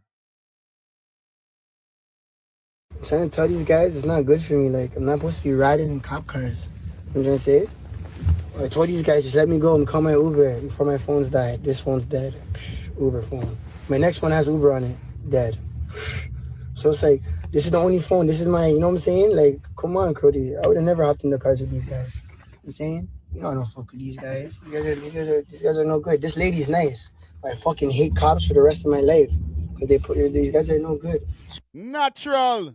I see you, brother. Yo, you can hit the link, Natural. Okay, there's a link that's pinned to the top if you want to join the conversation. Man's checked me crazy. Friday. You don't know what you're talking about. This is the firest fire of all fires. Really? But ain't really a hodo. Miami calling, but she love me too much to go though. It's over now, but it's over now. She said if I put a name in a song, yeah, she'll never forgive me. It's okay, baby. I know you ain't really love me. And you fucked a few in the city. That's too much for me. Yeah, I'm home now, so my Insta a little busy. I'll still pick up if you call though. Yeah, cause niggas is fake and. Link is at the top of the chat. At the shot. See it there, StreamYard. Click the bomba clot link. Kenzo said nice flow. It's all right. It's not horrible. Now you're fucking trolling, brother. Stop this about best flow in the dot. Now I know you're trolling. Finding a good man, it's like finding Waldo. I paint houses, but right now I'm off the wall though. If you ain't get it, then I'm just a painting in a museum, like Mona. Got it by some dominoes. That was all right. That was all right. But it was the way y'all niggas got, yo, Friday, what are you talking about? The flow was so unorthodox, but at least he was telling a story. Listen, anybody could get it, even my co-host. I'll get at y'all niggas on a live stream too, nigga. What the fuck? Woo! Toronto, they had me on the highway. Crazy. But these are the good guys. Miss, these are the good guys. I can show. These are the good guys. Watch him. Blood clot. Yo. Check. Yo, you can hear me? I can hear you loud and clear, nigga. Crazy. I wish I had your tag right here I could play. But it's not on my soundboard. Go on. DJ Natural Wave in the building. Jeez, yeah, I'm in the Uber right now, headed to a party, but like, yo, I was enjoying the stream, bro. You're cooking right now, and stuff. What did you like about the song, fam? Yo, to be honest, I like And the hold fact on, that before you answer it, because you know when somebody says, "Yo, I read that book was amazing," and then you got to ask them, "Yo, what part of the book did you like the best?" Nigga read the back of the book. Nah, okay, I know a lot of people didn't like the flow, but I actually thought the flow was kind of cool. It was different, you know what I mean? And the man is like, he's speaking pure facts, is vulnerable. And it's just the fact that no one else is dropping shit right now, you know what I mean? Like, the man is just, he's consistent with these crazy Drake freestyles, and he's consistent with like these antics. The man's in Spain right now. Like, I feel like he's feeding the streets more than most rappers right now. This guy went for everywhere except for the song. You said, okay, the song's cool, but you know, he's in Spain and you know Drake. Like, nigga, what about the song? That adds Rate to it the on aura though, like, 10. because he's freestyling about real shit in his life, you know what I mean? So like, when Right. you go on his story, you actually see it, you know what I mean? Oh, top 5 LinkedIn. Oh, we seen that, you know what I mean? He's talking about the shots he's them. Like, obviously, it's not the best song in the world, but I don't think it was like, for a freestyle, I don't think it was that bad. So Okay, so it's better than all of the other people who just are not dropping. type shit, you know? Because I still think Lil Barrett is making the best music, but like, it's just not hitting the masses, you know what I mean? But I guess because Booggz has the antics to go along with it, like, we're seeing more of the stuff, you know? So rate it 1 to 10. The freestyle? Yes.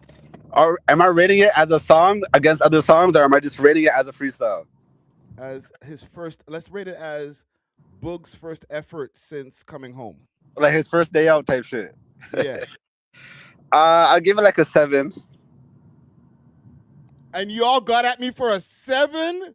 Wow. Nah, yo, you said, what did you say in your rant again? Oh, I'm never ever showcasing any Toronto rapper ever again. I was like, yo, off this one tune? They're all cut off, bro. Make better shit, or you can't come to the studio, fam. Look, Moretti was just there. What does he do? Good shit. That is true. Right? But we had Cringe Kev there. Respectfully, Booggz' freestyle was better than the whole Cracker Rap album. Although, big up the Cracker Rap album. He was better than the comedian who raps on his spare time. Okay, that's fair. Like, no, we got content creators that come through, and we have rappers that come through. But I don't know if you noticed, the rappers who have come through come with fire music too. No, definitely. You know what I'm saying? Like, we haven't just been willy-nilly just letting anybody up in the studio. And not to say Booggz can't come to the studio, because Booggz makes fire music too. Just right now, in my opinion, this ain't it. Yeah, but I didn't judge it as like an official track. Like, I seen it as like a throwaway. And as a throwaway, I thought it was a vibey. It was just vibey, you know what I mean? Okay. Quick thing before I let you go here. Are you open to doing, let me find a comment over here, a dating show, DJ Natural dating show? That'll be mad still. Right? I don't know if they want to do it like the pop the balloon style or whatever, or like really like, oh, I know. Like for some like Love of Ray J type shit, bro. Like, I have to think of a crazy name though. Yeah. Get a bunch of different women that are like vying for your love. You already have like 4 shorties that I know will be down. They could be on the show, bro. We could even, if we can get a nice sponsor on that shit, then we can give them a check, bro. See, y'all are doing this shit for free. Now you get a check. A lie? You know what I'm saying? And for like for the love of natural type shit, you know what I mean? Like 12 women, and then you give them like a record or something at the end of the shit. I don't know. I'll give them a band or something. I feel like that will incentivize more women to come out for the auditions. No, I'm talking about like, you know, when they give like when they have like the ceremony, and then they usually give out a rose to each person. I don't know what you'd be putting in your hand. Okay. Oh, yeah. A record would be 6 though. That'll be mad. right? That'd Like be a little sick. mini record, and then they open the record and they're like, "I choose you" or some shit. Natural Love, that's a sick name, something like that. Natural Like Love. Finding Natural Love or something like that. Yo, That's okay. mad stuff. We might have to workshop that behind the scenes. You know what I'm saying? Because that's the type of shit you need to get a crib for. Somebody might want to provide us a crib to use. Like, I feel like we could shoot that in 2 weekends. You know, rent the crib for 2 weekends, have the shotties pull up, we just do beer challenges, and then yeah, that could definitely be, that'd be crazy. And the uncut version, y'all can see the fights. And we make a Patreon alive. Yeah. Okay. Where you on the way to? You on the way to a jam? Yeah, 582 College Street. There's something mad going on there. My bedroom DJ Mizzles, she's playing there, and then my friend Ania, she's hosting as well. So yeah, you know, just got on guest list real quick. He just outside. He's like, you could pull up to that. Here's the address. Pull up. I'm outside. Nah, type shit. Because normally, like, when people see me on roads, it's always love. So I fuck with the chat. I fuck with the community. You know, shout out everybody in the building. You're killing the live streams, bro. Thank you, my brother. Thank you. I'll talk to you soon, brother. Yes, sir. Have a good one. Shout out the chat. Bless. Salute to Natural with Natural. That's my brother right there. I had to check in on these guys, bro, or thank you for him for checking in on me, bro, because I felt very pressed. Not like I left the studio like, damn, how these niggas do me like that? But when I watched back the clip and I had to clip it, I was like, little niggas press me. Made me have to go listen to the freestyle again. Freestyle's still not good. Sorry, brother. Sorry, Booggz. I'm not trying to diss. But this right here, y'all need to stop. Y'all need to stop coming at Natural, bro. This is just heinous, fam. This nigga's not ruining shit.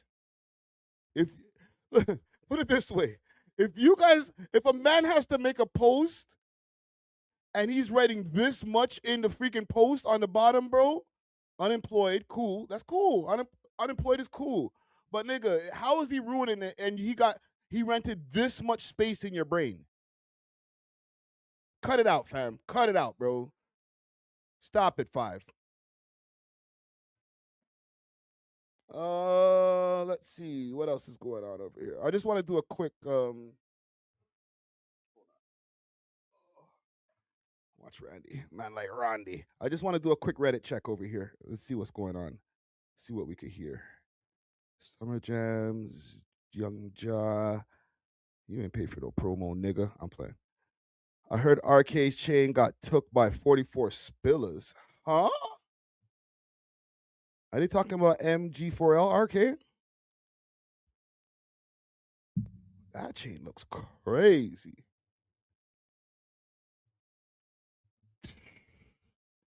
Okay, all right. I'll keep my eye on that story. New Peel region artist. What is? But I could never. I could never. Said I could never chase a man cause I be busy chasing stacks. And don't let your bitch around me cause you never get her back. Oh, you said you trapped, but can't even flip a pack. You say you done with that, but this pussy got you running back. You going back and forth like you say you don't fuck with who. Her Ghostwriter's all right. Ghostwriter's pretty good.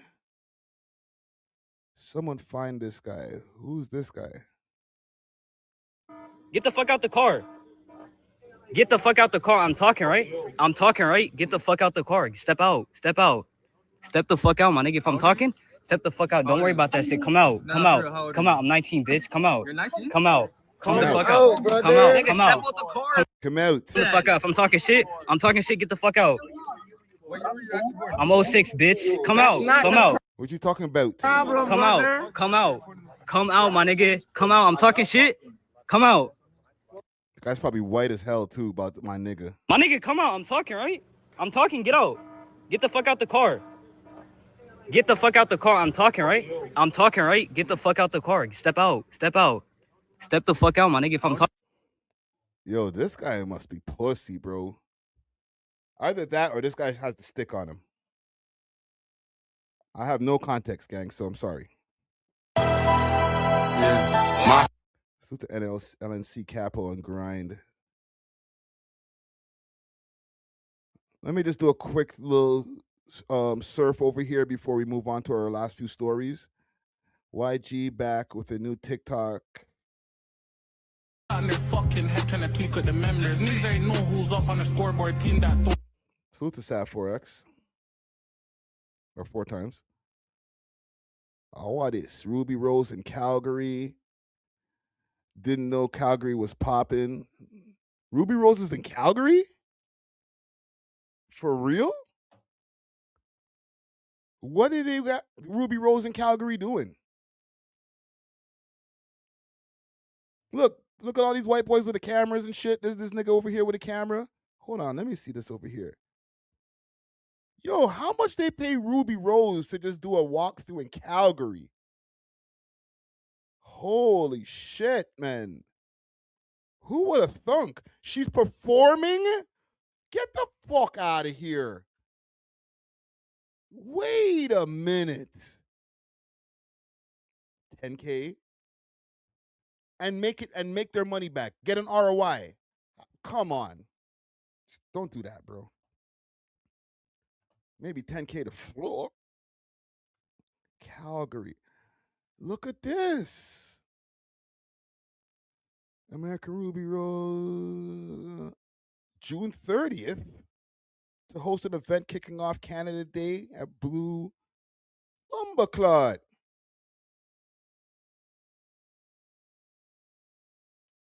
Where was I?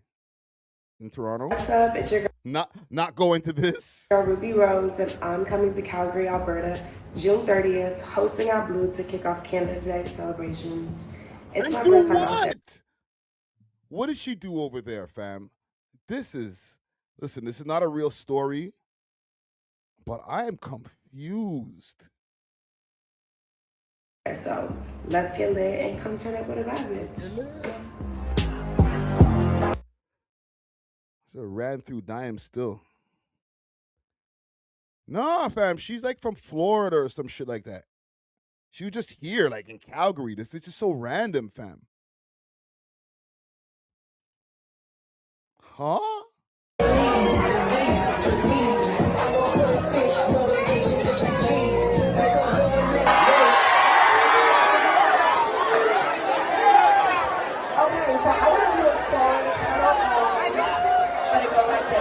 Niggas who came out for the tunes? What?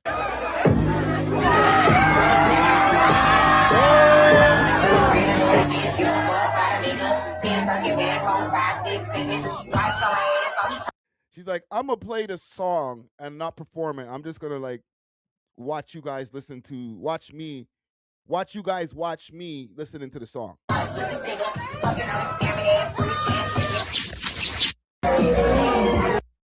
Wow, I did not know. Okay. Now we know. Ruby Rose was here in Calgary. American streamer calls out Toronto rappers for their lack of creativity. Every music video is the same. Oh, I need to see this. Have the same stack of money. Dude, every Toronto music video is the same. It's shot the same. It's the same. It's the Don't tell nobody. We're supposed to keep that in-house. same. They have the same bankroll with them. They have the same stack of money. Like, come on. They dress the same. They got the they wear the same. They wear the same ski masks. They wear the same puffer jackets. They wear the same jeans. They wear the same shoes. Like, they all have the same style. And guess what? They all wear the ankle monitor on the same side of the leg. No. Wow. That's how the man them in America are thinking of us? It's You like Sean Kingston. That's bad. Okay, I think I'm done looking through this over here. I think we can get to some new stories. Throwback, Rolex Homie, top 5. Yeah, I think we got it. Okay. Let me go on to a couple more stories that I have over here. There's this video. Actually, you know what? I wanted to react to this first. I just wanted to give my opinions on this Pooh Shiesty thing here. Okay. Video's been floating around of Pooh Shiesty. He got denied bail because the video came out via the paperwork and all of the stuff that came out from the case of him versus Gucci Mane, of him trying to extort him, or get him out of contract by, putting the gun to his head. They had the Dracos. And you know what? Let me pull up one of the videos that I found about this. Niggas is making jokes. Basically, this is how it happened. Man, that's a done deal. It's a done deal, bro. But ain't tell them folk you driving me. Man, you dropped. I'll say it, nigga. Pooh Shiesty dropped from 1017. Hey, shout out to Gucci. Real nigga. I ain't never been on no police shit. Tell them what we did. We already did that. Nah, what we do? You say you want to be dropped, so I dropped you. Now niggas is making, when niggas start making parodies of your downfall, it's not because we don't care about you. It's because you fell down in such a stupid way that we gotta clown you, my nigga. This is just the stupidest criminal of the year award. Just fast track to this nigga, bro. Super fast tracked, bro. Look at this. You dropped this done deal. Bro, let them know It's a done deal. Bro, it's a done deal. Let them know you dropping me. I drop you. No, say it. Yo, look how big the burner is, bro. Like, what? Nigga. They were like, yo, there's no surveillance tapes. Don't worry about it. They're everywhere, fam. All right? There's no surveillance tapes. We don't got to worry about it. Pooh Shiesty gonna be free. Are you sure? Bro, let them know It's a done deal. Bro, it's a done deal. Let them know you dropping me. I drop you. No, say it. Pooh Shiesty dropped from 1017. Shout out to It's real done. nigga ain't never did no police shit or none of that, bro. Tell them what's going on. Bro, we just did that. That's done. We don't have to do the police shit. Y'all bobo head, knucklehead, knuckle dragging ass niggas is doing the police shit for him. What you do? You drop. You said you want to be dropped. You dropped. You signed the paper. I signed the paper. It's done. This shit, with shit. You dropped this done deal. Bro, let them know It's a done deal. Bro, it's a done deal. Let them know you dropping me. I drop you. No, say it. Pooh Shiesty dropped from 1017. Shout out to Gucci was probably looking at these niggas like, bro, this is what y'all doing? This is really what y'all doing? Like, do y'all know how much time you're going to spend in jail once we done with this? Oh, my God, my nigga. Pooh Shiesty's mom reveals that Pooh Shiesty is expecting a child with Marissa NLE Chopper's second baby mom. Y'all niggas is just mixed up, bro. What is happening? What did Uncle Ruckus say? Oh, no.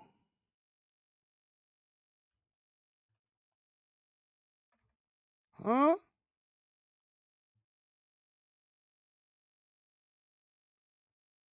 Oh, my God. Nigga tree.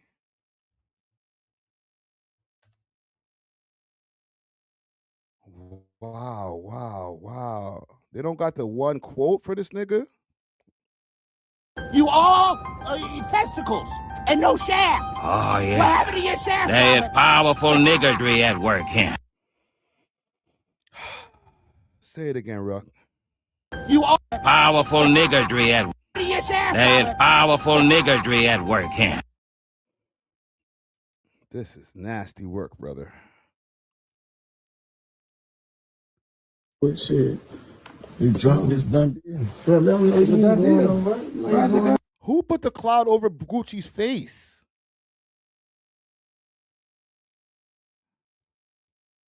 These guys are just having a field day with this shit, bro. You are I don't even want to demonetize my video. You're a regard. Straight up regard, bro. Answer me. And Pooh calling you. You are just the epitome of stupid, bro. Actually, let me keep this Uncle Ruckus page open. We might need to get a word from Uncle Ruckus in a minute. Pooh Shiesty. I want to see what the news stories are on this idiot. Look, feds have video of like this is not just like the nigga news and shit like that. You know what I'm saying? This is not this shit. Powerful niggardry at work here. You got mainstream news calling you a dummy, bro. Prosecutors revealed they now have video showing part of an alleged robbery at a Dallas recording studio that resulted in 9 people federally charged. Court filing says the video shows rapper Pooh Shiesty. Look at him. Why do you have a shiesty on, bro? Just pull it up right here, right there above the nose. That's what you're supposed to do when you're robbing somebody. This guy right here, hoodie on, right? Big 30 is the one filming it. Bare face, big case. And in Gucci Mane release him from his recording contract while an armed man blocks the door. Shiesty is facing kidnapping and extortion charges. Fox 4's Peyton Yeager has more from the latest filings. Peyton. Yeah, Stephen Heather, now this newly obtained... I don't want to wish jail on niggas, right? I know that's a classic thing that man them say, but you might just have to just hold one for stupidity, my nigga. Federal document was filed by prosecutors in response to a motion made by Pooh Shiesty filed last month proposing home confinement, arguing that the evidence against him didn't warrant keeping him in custody until trial. However, prosecutors say the strength of the government's case has actually increased, obtaining this release contract and also obtaining this video. Take a look. In newly filed documents, rapper Pooh Shiesty, real name Lantrell Williams Jr., is pictured here on the right with the big diamond chain and black ski mask on his head. The one with his name on it. That's him. That's the guy. The face looking all lopsided. Bruh. Pooh Shiesty, allegedly unhappy with his record contract, asked Gucci Mane, real name Roderick Davis, labeled with the initials RD here, to release him from his contract. When they met up in Dallas, January of 2026, prosecutors say Gucci Mane initially refused to sign the release. They say Pooh Shiesty then, quote, produced an AK-style pistol described by victims as a chopper, pointed it at RD's head, and repeated his as a chopper. Free him. He's innocent. Demand that RD sign the release of the contract. Court documents include a still image from a video prosecutors say shows Pooh Shiesty's father holding the release paperwork. They also say Gucci Mane was forced. It's the white man's fault. Right, gang? Huh? He's innocent. You guys are trying to drag another black man down. He didn't do nothing. To say on video, Pooh Shiesty dropped from 1017, known as 1017 Records. According to the filing, rapper Big 30 recorded the video, while co-defendant DeMarcus Glover, pictured here. Oh, it must be a ploy from the Republican MAGA side to keep the prison industrial complex rolling, okay? It must be an indictment against black people. It's not his fault. There's no evidence. No, there's not a guy wearing a hoodie with a Draco in his hand who videotaped himself forcing a man to come out of his contract. No, it's the white man's fault. Blocked the door while holding a firearm. Prosecutors say the group also stole about $450,000 in cash and jewelry. The video is a major development in the case. They planted this video. It's COINTELPRO, okay? This is why we need to bring back the Black Panthers so that they don't indict gentlemen like this and wrongfully convict him for things he didn't do. Back in April, Pooh Shiesty's attorney defended his client by pointing out the feds at the time didn't have any video. They have no proof, okay? It's just your gracism talking. Oh, it's your privilege. No video of this alleged signing of a contract. They have no guns. They have no jewelry. They have none of that physical evidence. The filing also includes what prosecutors say is a signal group chat where Pooh Shiesty used the name Michael Myers to help plan the meeting alongside responses from other Michael Myers could be anyone. The fact that you think it's a black man who's trying to make it in America, trying to get out of the hood, he got a record deal, you know, he got blessed by another man who made it out the hood and was able to feed his family with hit records. You think he would do something so heinous against another black man? It must be because you're racist. Defendants saying, I need 630 for Saturday, pulling up on WAP plus 2 drivers. Prosecutors say CERTI refers to certified gangsters. Oh, my nigga. Bro. There is powerful niggardry at work here. Oh, my God. In all, Pooh Shiesty and 8 others are charged with kidnapping and extortion. At the time, Pooh Shiesty was on federal home confinement for an unrelated firearms conviction in Florida, where he... Oh, no. Rock. Pull up. Come back. There is powerful niggardry at work here. Oh, my gosh. He was also prohibited from using drugs or alcohol. To support that claim, prosecutors included text messages from Pooh Shiesty, here saying he was, quote, high and drunk when asked what he was doing. Another text saying, quote, baby, I'm drunk as F. She looks impressed. Prosecutors also say they have 5 witnesses and victims who are cooperating and corroborating this evidence. Pooh Shiesty remains in the Kaufman County Jail. He already pleaded not guilty. His trial is set for February, and he faces life in federal prison. Life is crazy. Bruh, you just came home. What level of stupid are you, bruh? This nigga came home and he took mad long to drop the first day out. And by the time the first day out finally dropped, he was on his way back, bro. This is stupid, fam. There's no other way of explaining this, my nigga. You're just dumb, fam. I wish I could find an excuse for you, bro, but you are just stupid as hell. You got new album that's out, or the new mixtape, let's call it, right? Or project. Our city has been crazy. You know what I mean? It's been the story of violence, whether it's in Memphis or even for some of these youngins over here in Toronto. Need to put some things. You know, let him give a word of advice. Let this dumbass give some word of advice. Music. So a lot of people will probably be listening to this message, right? Our city has been crazy. You know what I mean? From what you've been tapping into, you already see that we got a drill scene. And the reason that we got a drill scene is because niggas is drilling. You know what I'm saying? And I know over Memphis, that's been the story from forever. You know what I'm saying? It's been the murder capital a few times, right? Yeah, sure. What do you think that we can do to bring down some of the gun violence, whether it's in Memphis or even for some of these youngins over here in Toronto?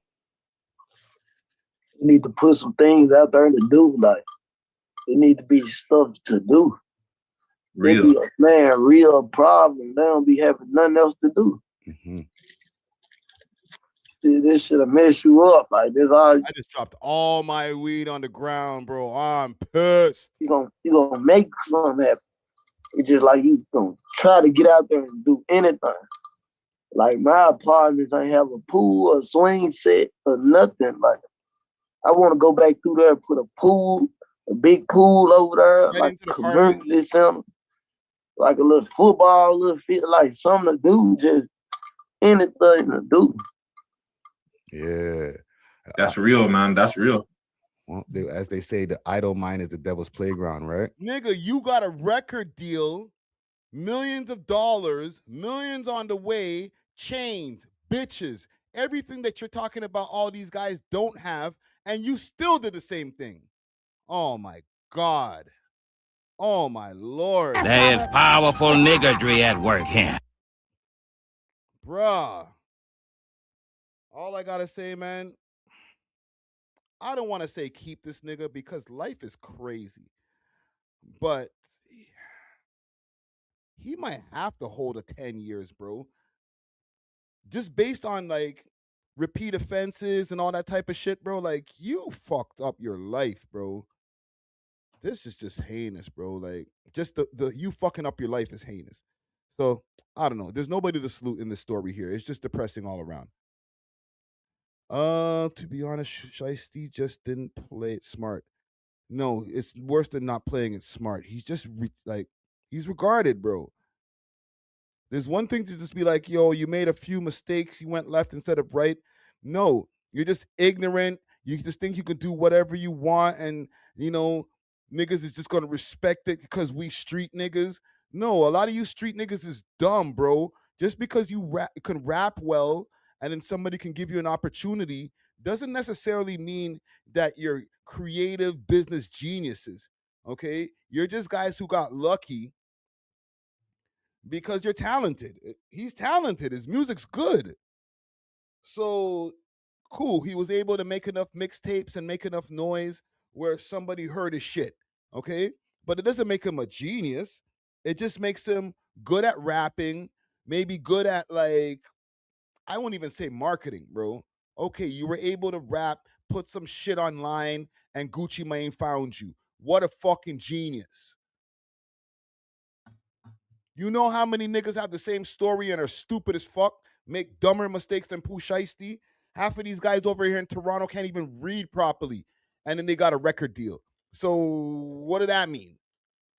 You know what I'm saying? There's a lot of dumb knucklehead ass niggas who were able to score a record deal and change their life. Does it make them smart? Hell fucking no.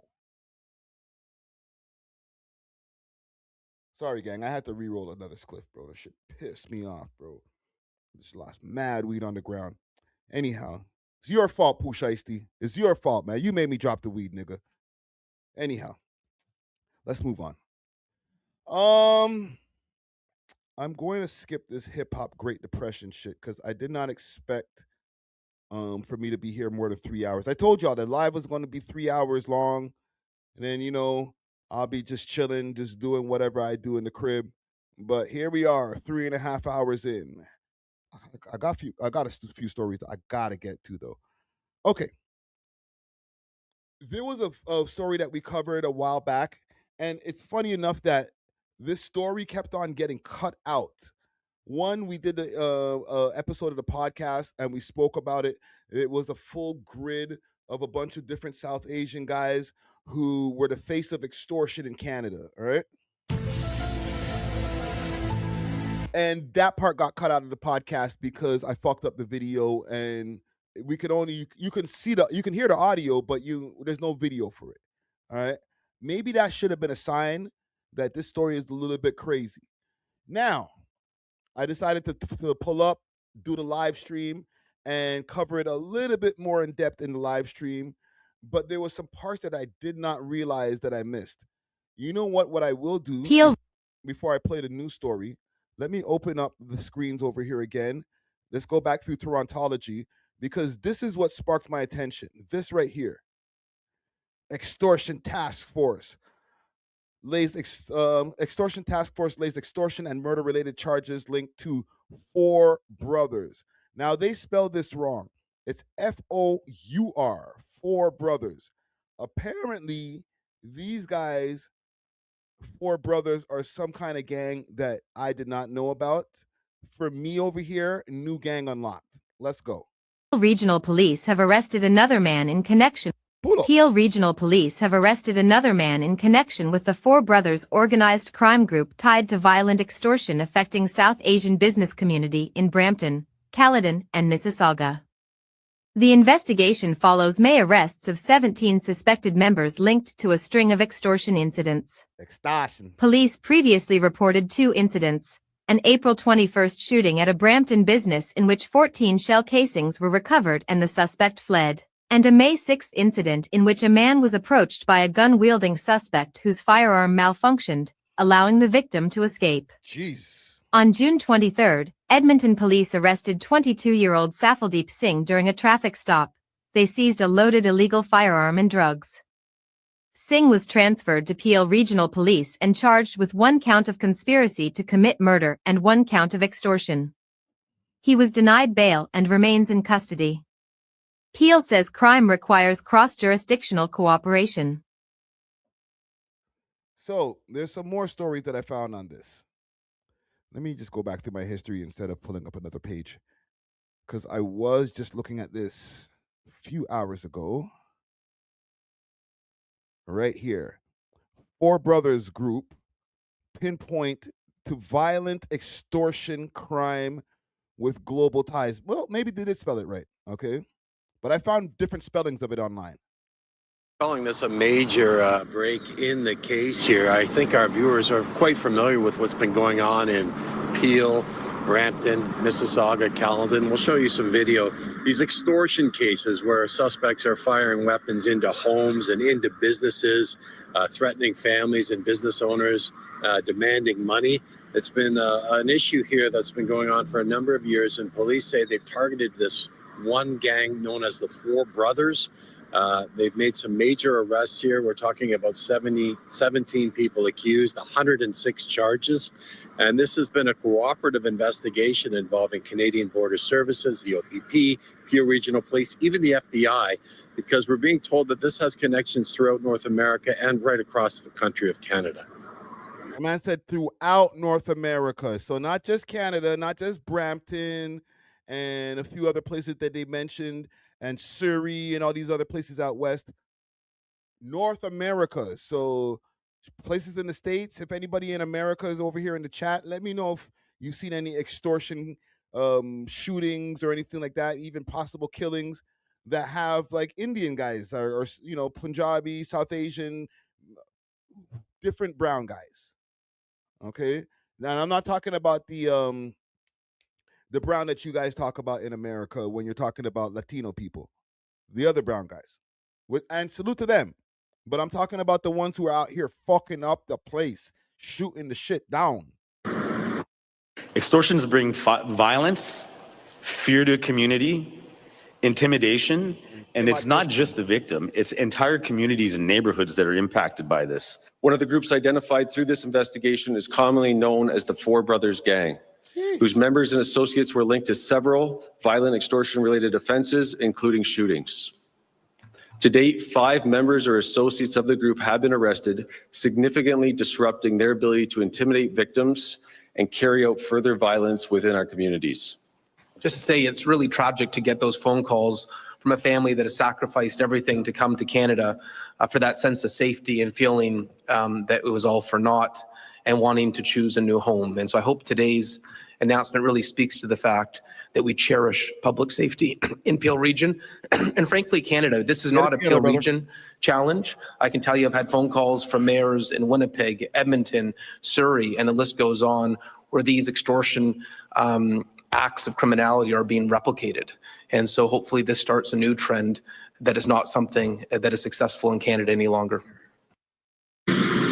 And we've had a chance to speak to one of the victims involved in these extortion cases. They talk about what this impact had on their family, the security and the uneasiness of it all. We'll have much more on that on CTV News at 5 and 6. Reporting live in Brampton, I'm John Musselman. I'll send it back to you. Let's do a little bit more investigating here. See, when I put in Four Brothers originally, like they're giving me all of the Four Brothers stuff. Let's try this. Extortion, and all type of fuckery. Now we get something different. Major break in Canada extortion. Who's this? When you start seeing this writing on the screen, yo, I need to call my homie, bro. Bumbaclot.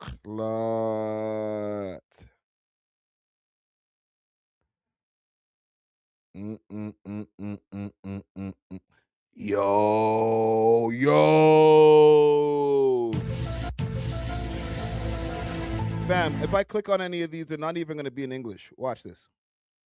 ਹਰ ਇੱਕ ਘਟਨਾ ਹਰ ਇੱਕ case ਦੇ ਵਿੱਚ ਲਾਜ਼ਮੀ ਤੌਰ ਉੱਤੇ ਤੁਸੀਂ ਵੇਖੋਗੇ ਕਿ ਅਪਰਾਧੀ ਜਿਹੜਾ ਗੋਲੀਆਂ ਚਲਾ ਰਿਹਾ ਉਸ ਦੇ ਪਿੱਛੇ ਇੱਕ ਹੋਰ ਵਿਅਕਤੀ ਖੜਾ ਹੈ ਜੋ ਕਿ ਉਸ ਦਾ ਸਾਥੀ ਹੈ ਜੋ ਕਿ ਮੋਬਾਈਲ ਦੇ ਨਾਲ ਵੀਡੀਓ ਬਣਾ ਰਿਹਾ ਹੈ। ਇਹ ਇੱਕ ਨਹੀਂ ਇੱਕ ਪੈਟਰਨ 3 ਜਾਂ 4 ਜਿਹੜੀਆਂ ਫੁਟੇजेस ਅਸੀਂ ਤੁਹਾਨੂੰ ਦਿਖਾਈਆਂ ਨੇ ਜੋ ਕਿ ਪੀਲ ਰੀਜਨਲ ਪੁਲਿਸ ਵੱਲੋਂ ਹੀ ਆਫੀਸ਼ੀਅਲੀ ਰਿਲੀਜ਼ ਕੀਤੀਆਂ ਗਈਆਂ ਨੇ ਉਹਨਾਂ See what I'm saying? Once you start getting deeper into the wormhole, fam, that's when you start seeing bare like Indian and like other language type shit where like the shit is deep, fam. International things, brethren.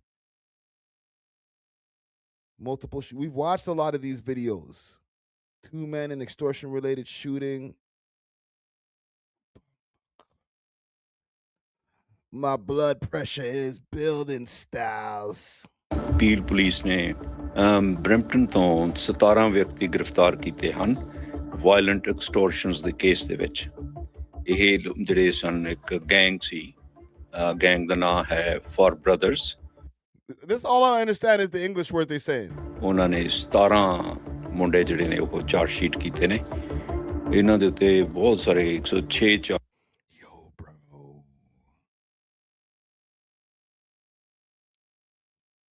As you will see in this video, these groups use violent tactics repeatedly to target victims who refuse to comply with extortion demands. As a result of these efforts, 17 individuals have been charged with a combined 106 offenses linked to 9 separate investigations. The accused are also believed to be connected to additional incidents that remain under investigation. The charges include 11 extortion-related charges, 75 firearm offenses, along with charges related to arson, conspiracy, obstruction of justice, breaches of court order, and drug offenses. Jeez, investigators also seized 6 firearms, ammunition, cellular. That's it? Only 6? Phones and other electronic devices. One of the groups identified through this investigation is commonly known as the Four Brothers Gang. Oh my God. Whose members and associates were linked to several violent extortion-related offenses, including shootings. The investigation also identified connections extending beyond Peel region and Ontario, including links to Surrey, British Columbia, Edmonton, and California. The Four Brothers Gang remains a focus for investigators. Several incidents remain under active investigation, and future arrests and charges are anticipated.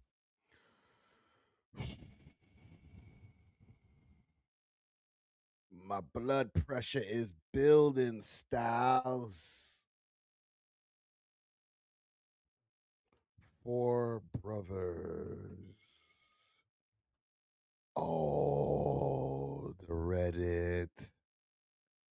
Discussion about the Four Brothers Gang on Reddit primarily revolves around a major transnational,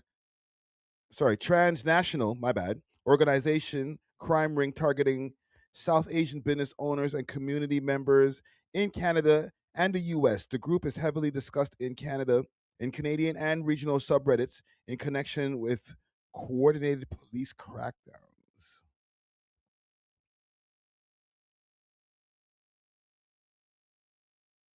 This is from the other day. Man charged in connection with Four Brothers organized crime probe. July 2nd. Update. Is this from this? What? A 22-year-old man is facing charges for extortion and conspiracy to commit murder in connection with a wide-ranging investigation into the Four Brothers organized crime group. It is FORO.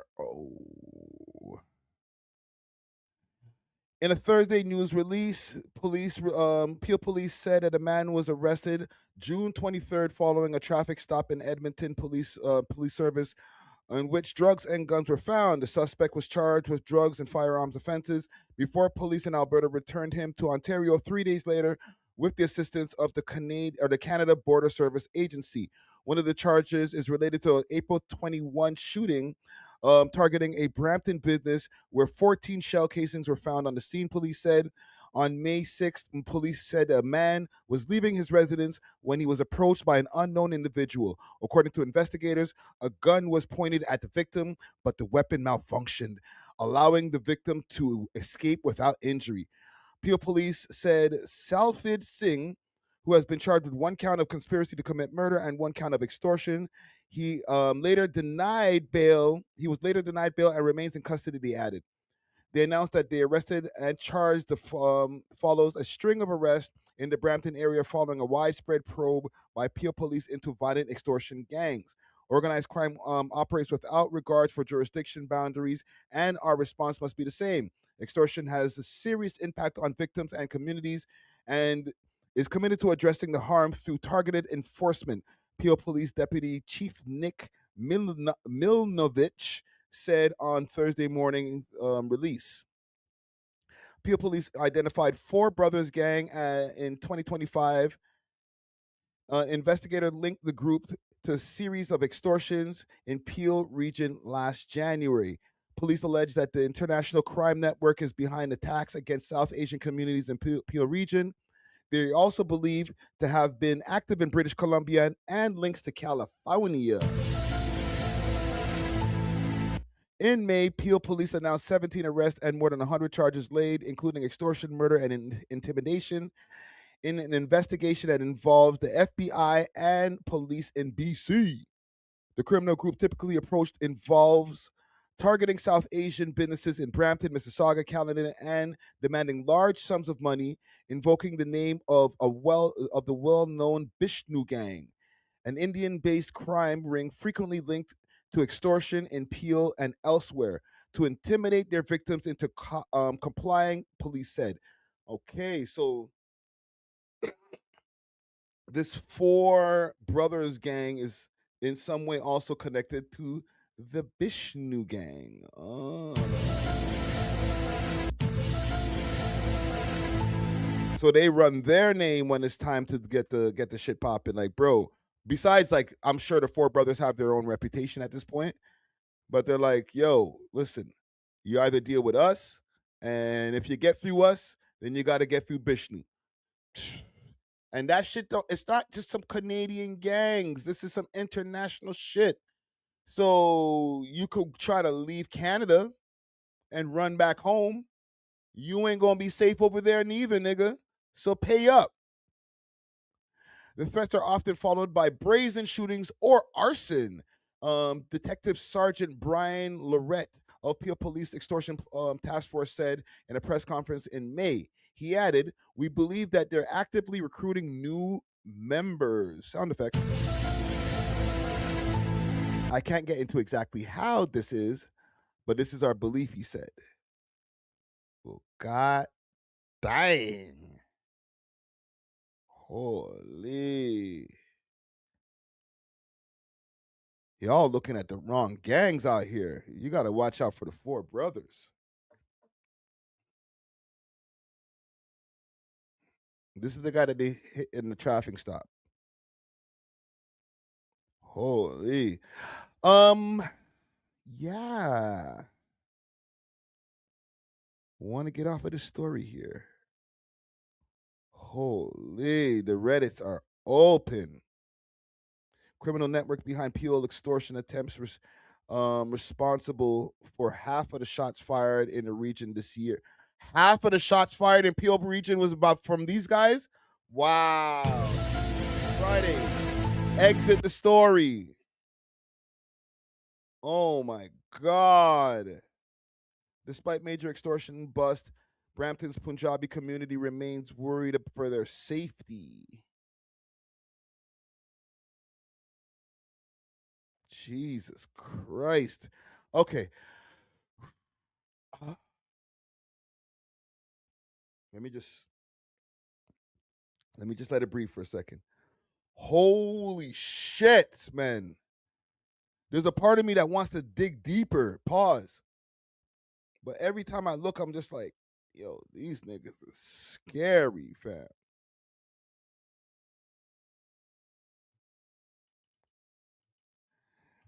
hold on. Let me do this. Let me just do one more search, and then we can get off this story. Just give me one more second here. Four Brothers Gang extortion is what I want to search. All of this. Indian origin crime network busted in Canada. Four Brothers Gang. Yo, bro. Bruv. Laval police take aim at criminal gangs amid spike of extortion. Oh, this is in Montreal. Laval police have launched what they're calling Project Vigilance. Even have 1,000 views on it, so this went under the radar. Over the next few days, officers will be visiting close to 200 businesses to inform owners about extortion attempts in the area. Montreal. We just need to get confidence of the citizens and owners, business owners, to talk to us about that phenomenon. According to police, criminal organizations like the Greeks of Charlamagne have been involved in extortion schemes in the Greeks. Laval. The group's leader, known as Bobby the Greek, was shot and killed in broad daylight at a Starbucks back in October. Officers say these individuals promise they got different problems. Recruit minors to help carry out extortion attempts. Data from the Laval Police Service show a rise in extortion incidents over the past few years. This year alone, there have been 76 incidents, including 15 in the past 30 days. Holy shit, man. Well, they don't have the South Asian gang extortion going on over there. They probably do, but not as much, because Montreal is still very spoken for when it comes to their gang affiliations and stuff like that. You got look, see Bobby the Greek. You got the Greek gangs, obviously, like they just mentioned, but you got the Italian gangs who've had Montreal on lock, as well as just the bikers and everybody else who be beefing out there. Yeah, there's a lot on these guys here. Well, I will be keeping my eyes for Brothers for Life. Members charged. What's this? Brothers for Life is something different. No, this might be the same nigga. Two alleged members of the Brothers for Life gang have been charged after police uncovered a cache of illegal firearms during targeting, including drug. No, this is some white boys. Okay. All right, I'm off the story here. Salute to nobody right here. Jeez, just don't come for me. Last thing I want to just address here, and we'll stay on our civic duties. There was a story that I covered earlier. I did a headline for, or I was covering the headline for an old man. He was like in the 60s or something like that. And they said that he had murked his parents and went on the run. The thing that was crazy is that I guess because he's old and white, he was able to blend in, and he was on the run for a considerable amount of weeks. Now, okay, let's stay in Peel Region now. Police providing. They're saying that they've now arrested this individual. This is from probably about a week ago now, if I'm not mistaken. About 5 days ago, they arrested him. Okay, but I just wanted to give you guys an update just so that I can put a cap on this story here. So let me just pull this up on the screen, courtesy of CP24. Let's go. Okay, let's stay in Peel Region now. Police providing an update on the search for Jordan Sanguin, the man accused of killing his parents in Mississauga. Jordan Sanguin, who was wanted for 2 counts of first-degree murder. I can tell you that on yesterday's date, June 27th, at approximately 5 p.m., the Toronto Police Service, thanks to a tip from a member of the public, located and apprehended Jordan. Jordan was found in the area of Mimico Creek Park in a makeshift shelter. Wow. He was taken into custody and turned over to the Peel Regional Police Homicide Unit. He has now formally been charged with 2 counts of first-degree murder.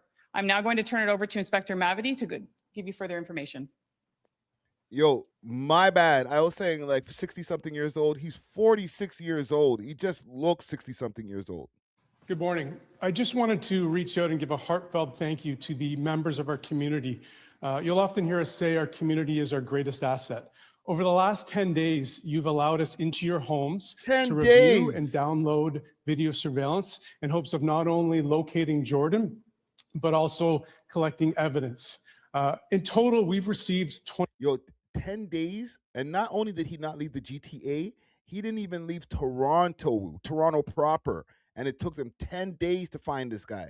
25 tips throughout the last 10 days in both Peel and Toronto on possible sightings of Jordan.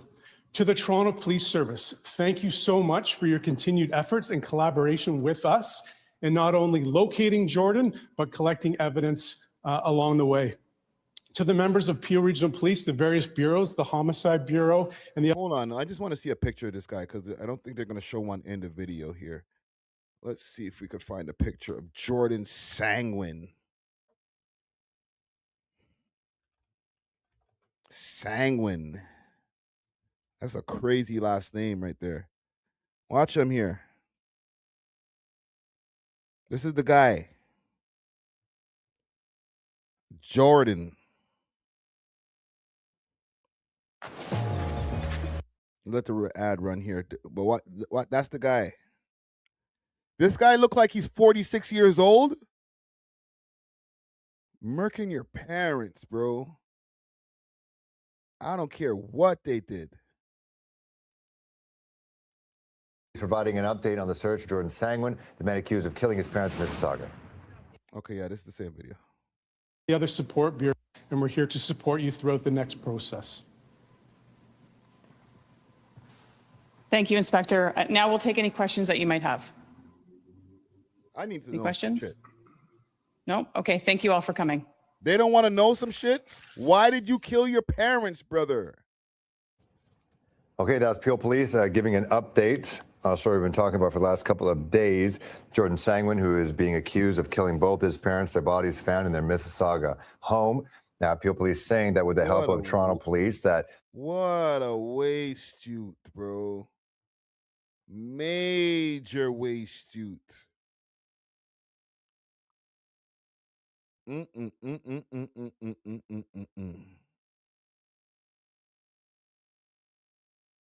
Super waste. Good morning, and thank you all for coming. I'm here with Inspector Mike Mavity from the Homicide in a makeshift shelter. Jordan, but also collecting evidence. In total, we've received 25 tips throughout the last... You guys have to get tips to find this nigga, bro. Holy. Listen, I just wanted to put a cap on this story here, right? This guy has been Police say a Mississauga man wanted on a Canada... He's now been apprehended. Wide search warrant in the murders of his parents has been spotted in Toronto. Peel Police releasing this surveillance video that they say shows 46-year-old Jordan Sanguine walking near High Park. It was around 11 last night. Now, Sanguine is wanted on 2 counts of first-degree murder. Man, just walking around. They're catching him on surveillance camera. Like, bro, you're not on the run or anything like that. Mental health issues must be involved. Must be. There has to be some mental health issues involved. Murder. His parents, 70-year-old Carol Sanguine and 71-year-old Garwood Sanguine, they died in hospital last week after they were found injured in their home near Lakeshore Road in Huron, Ontario. Police say Jordan Sanguine is considered armed and dangerous. They advise anyone who sees him to call 911 immediately. Piece of shit of the week, okay? Piece of shit of the week. Just needed to put you guys on. They got him right now. We'll see. It's innocent until proven guilty, obviously. So I guess I will do one more story on this once if a conviction happens or lack of conviction happens. Then we'll circle back and see what's going on with the old man over here. The old man who's younger than me, old man. Okay? I think we got it for today here. About a 4-hour live over here almost. Okay, big salute to everybody who's been here from the beginning of the live all the way to this end of the live. Anybody who's tapped in anytime, any way through, okay? Make sure to do me a favor and make sure to smash that like button if you haven't smashed that like button already. All right, let's run a battery on that. Let's run a battery on that like button right there. Hey, yo, chill. Okay, we'll be back. Shit. You know what? I might stream again tomorrow. Just gonna collect a few topics. Come back with another stream tomorrow. And then Sunday, I got my day off. Actually, I'm going to be doing my podcast on Sunday. So look out for another stream tomorrow. It might be an IRL stream. I haven't decided yet. And yeah, episode on Monday, episode 698 of the We Love Hip Hop podcast. Until then, we are off of this.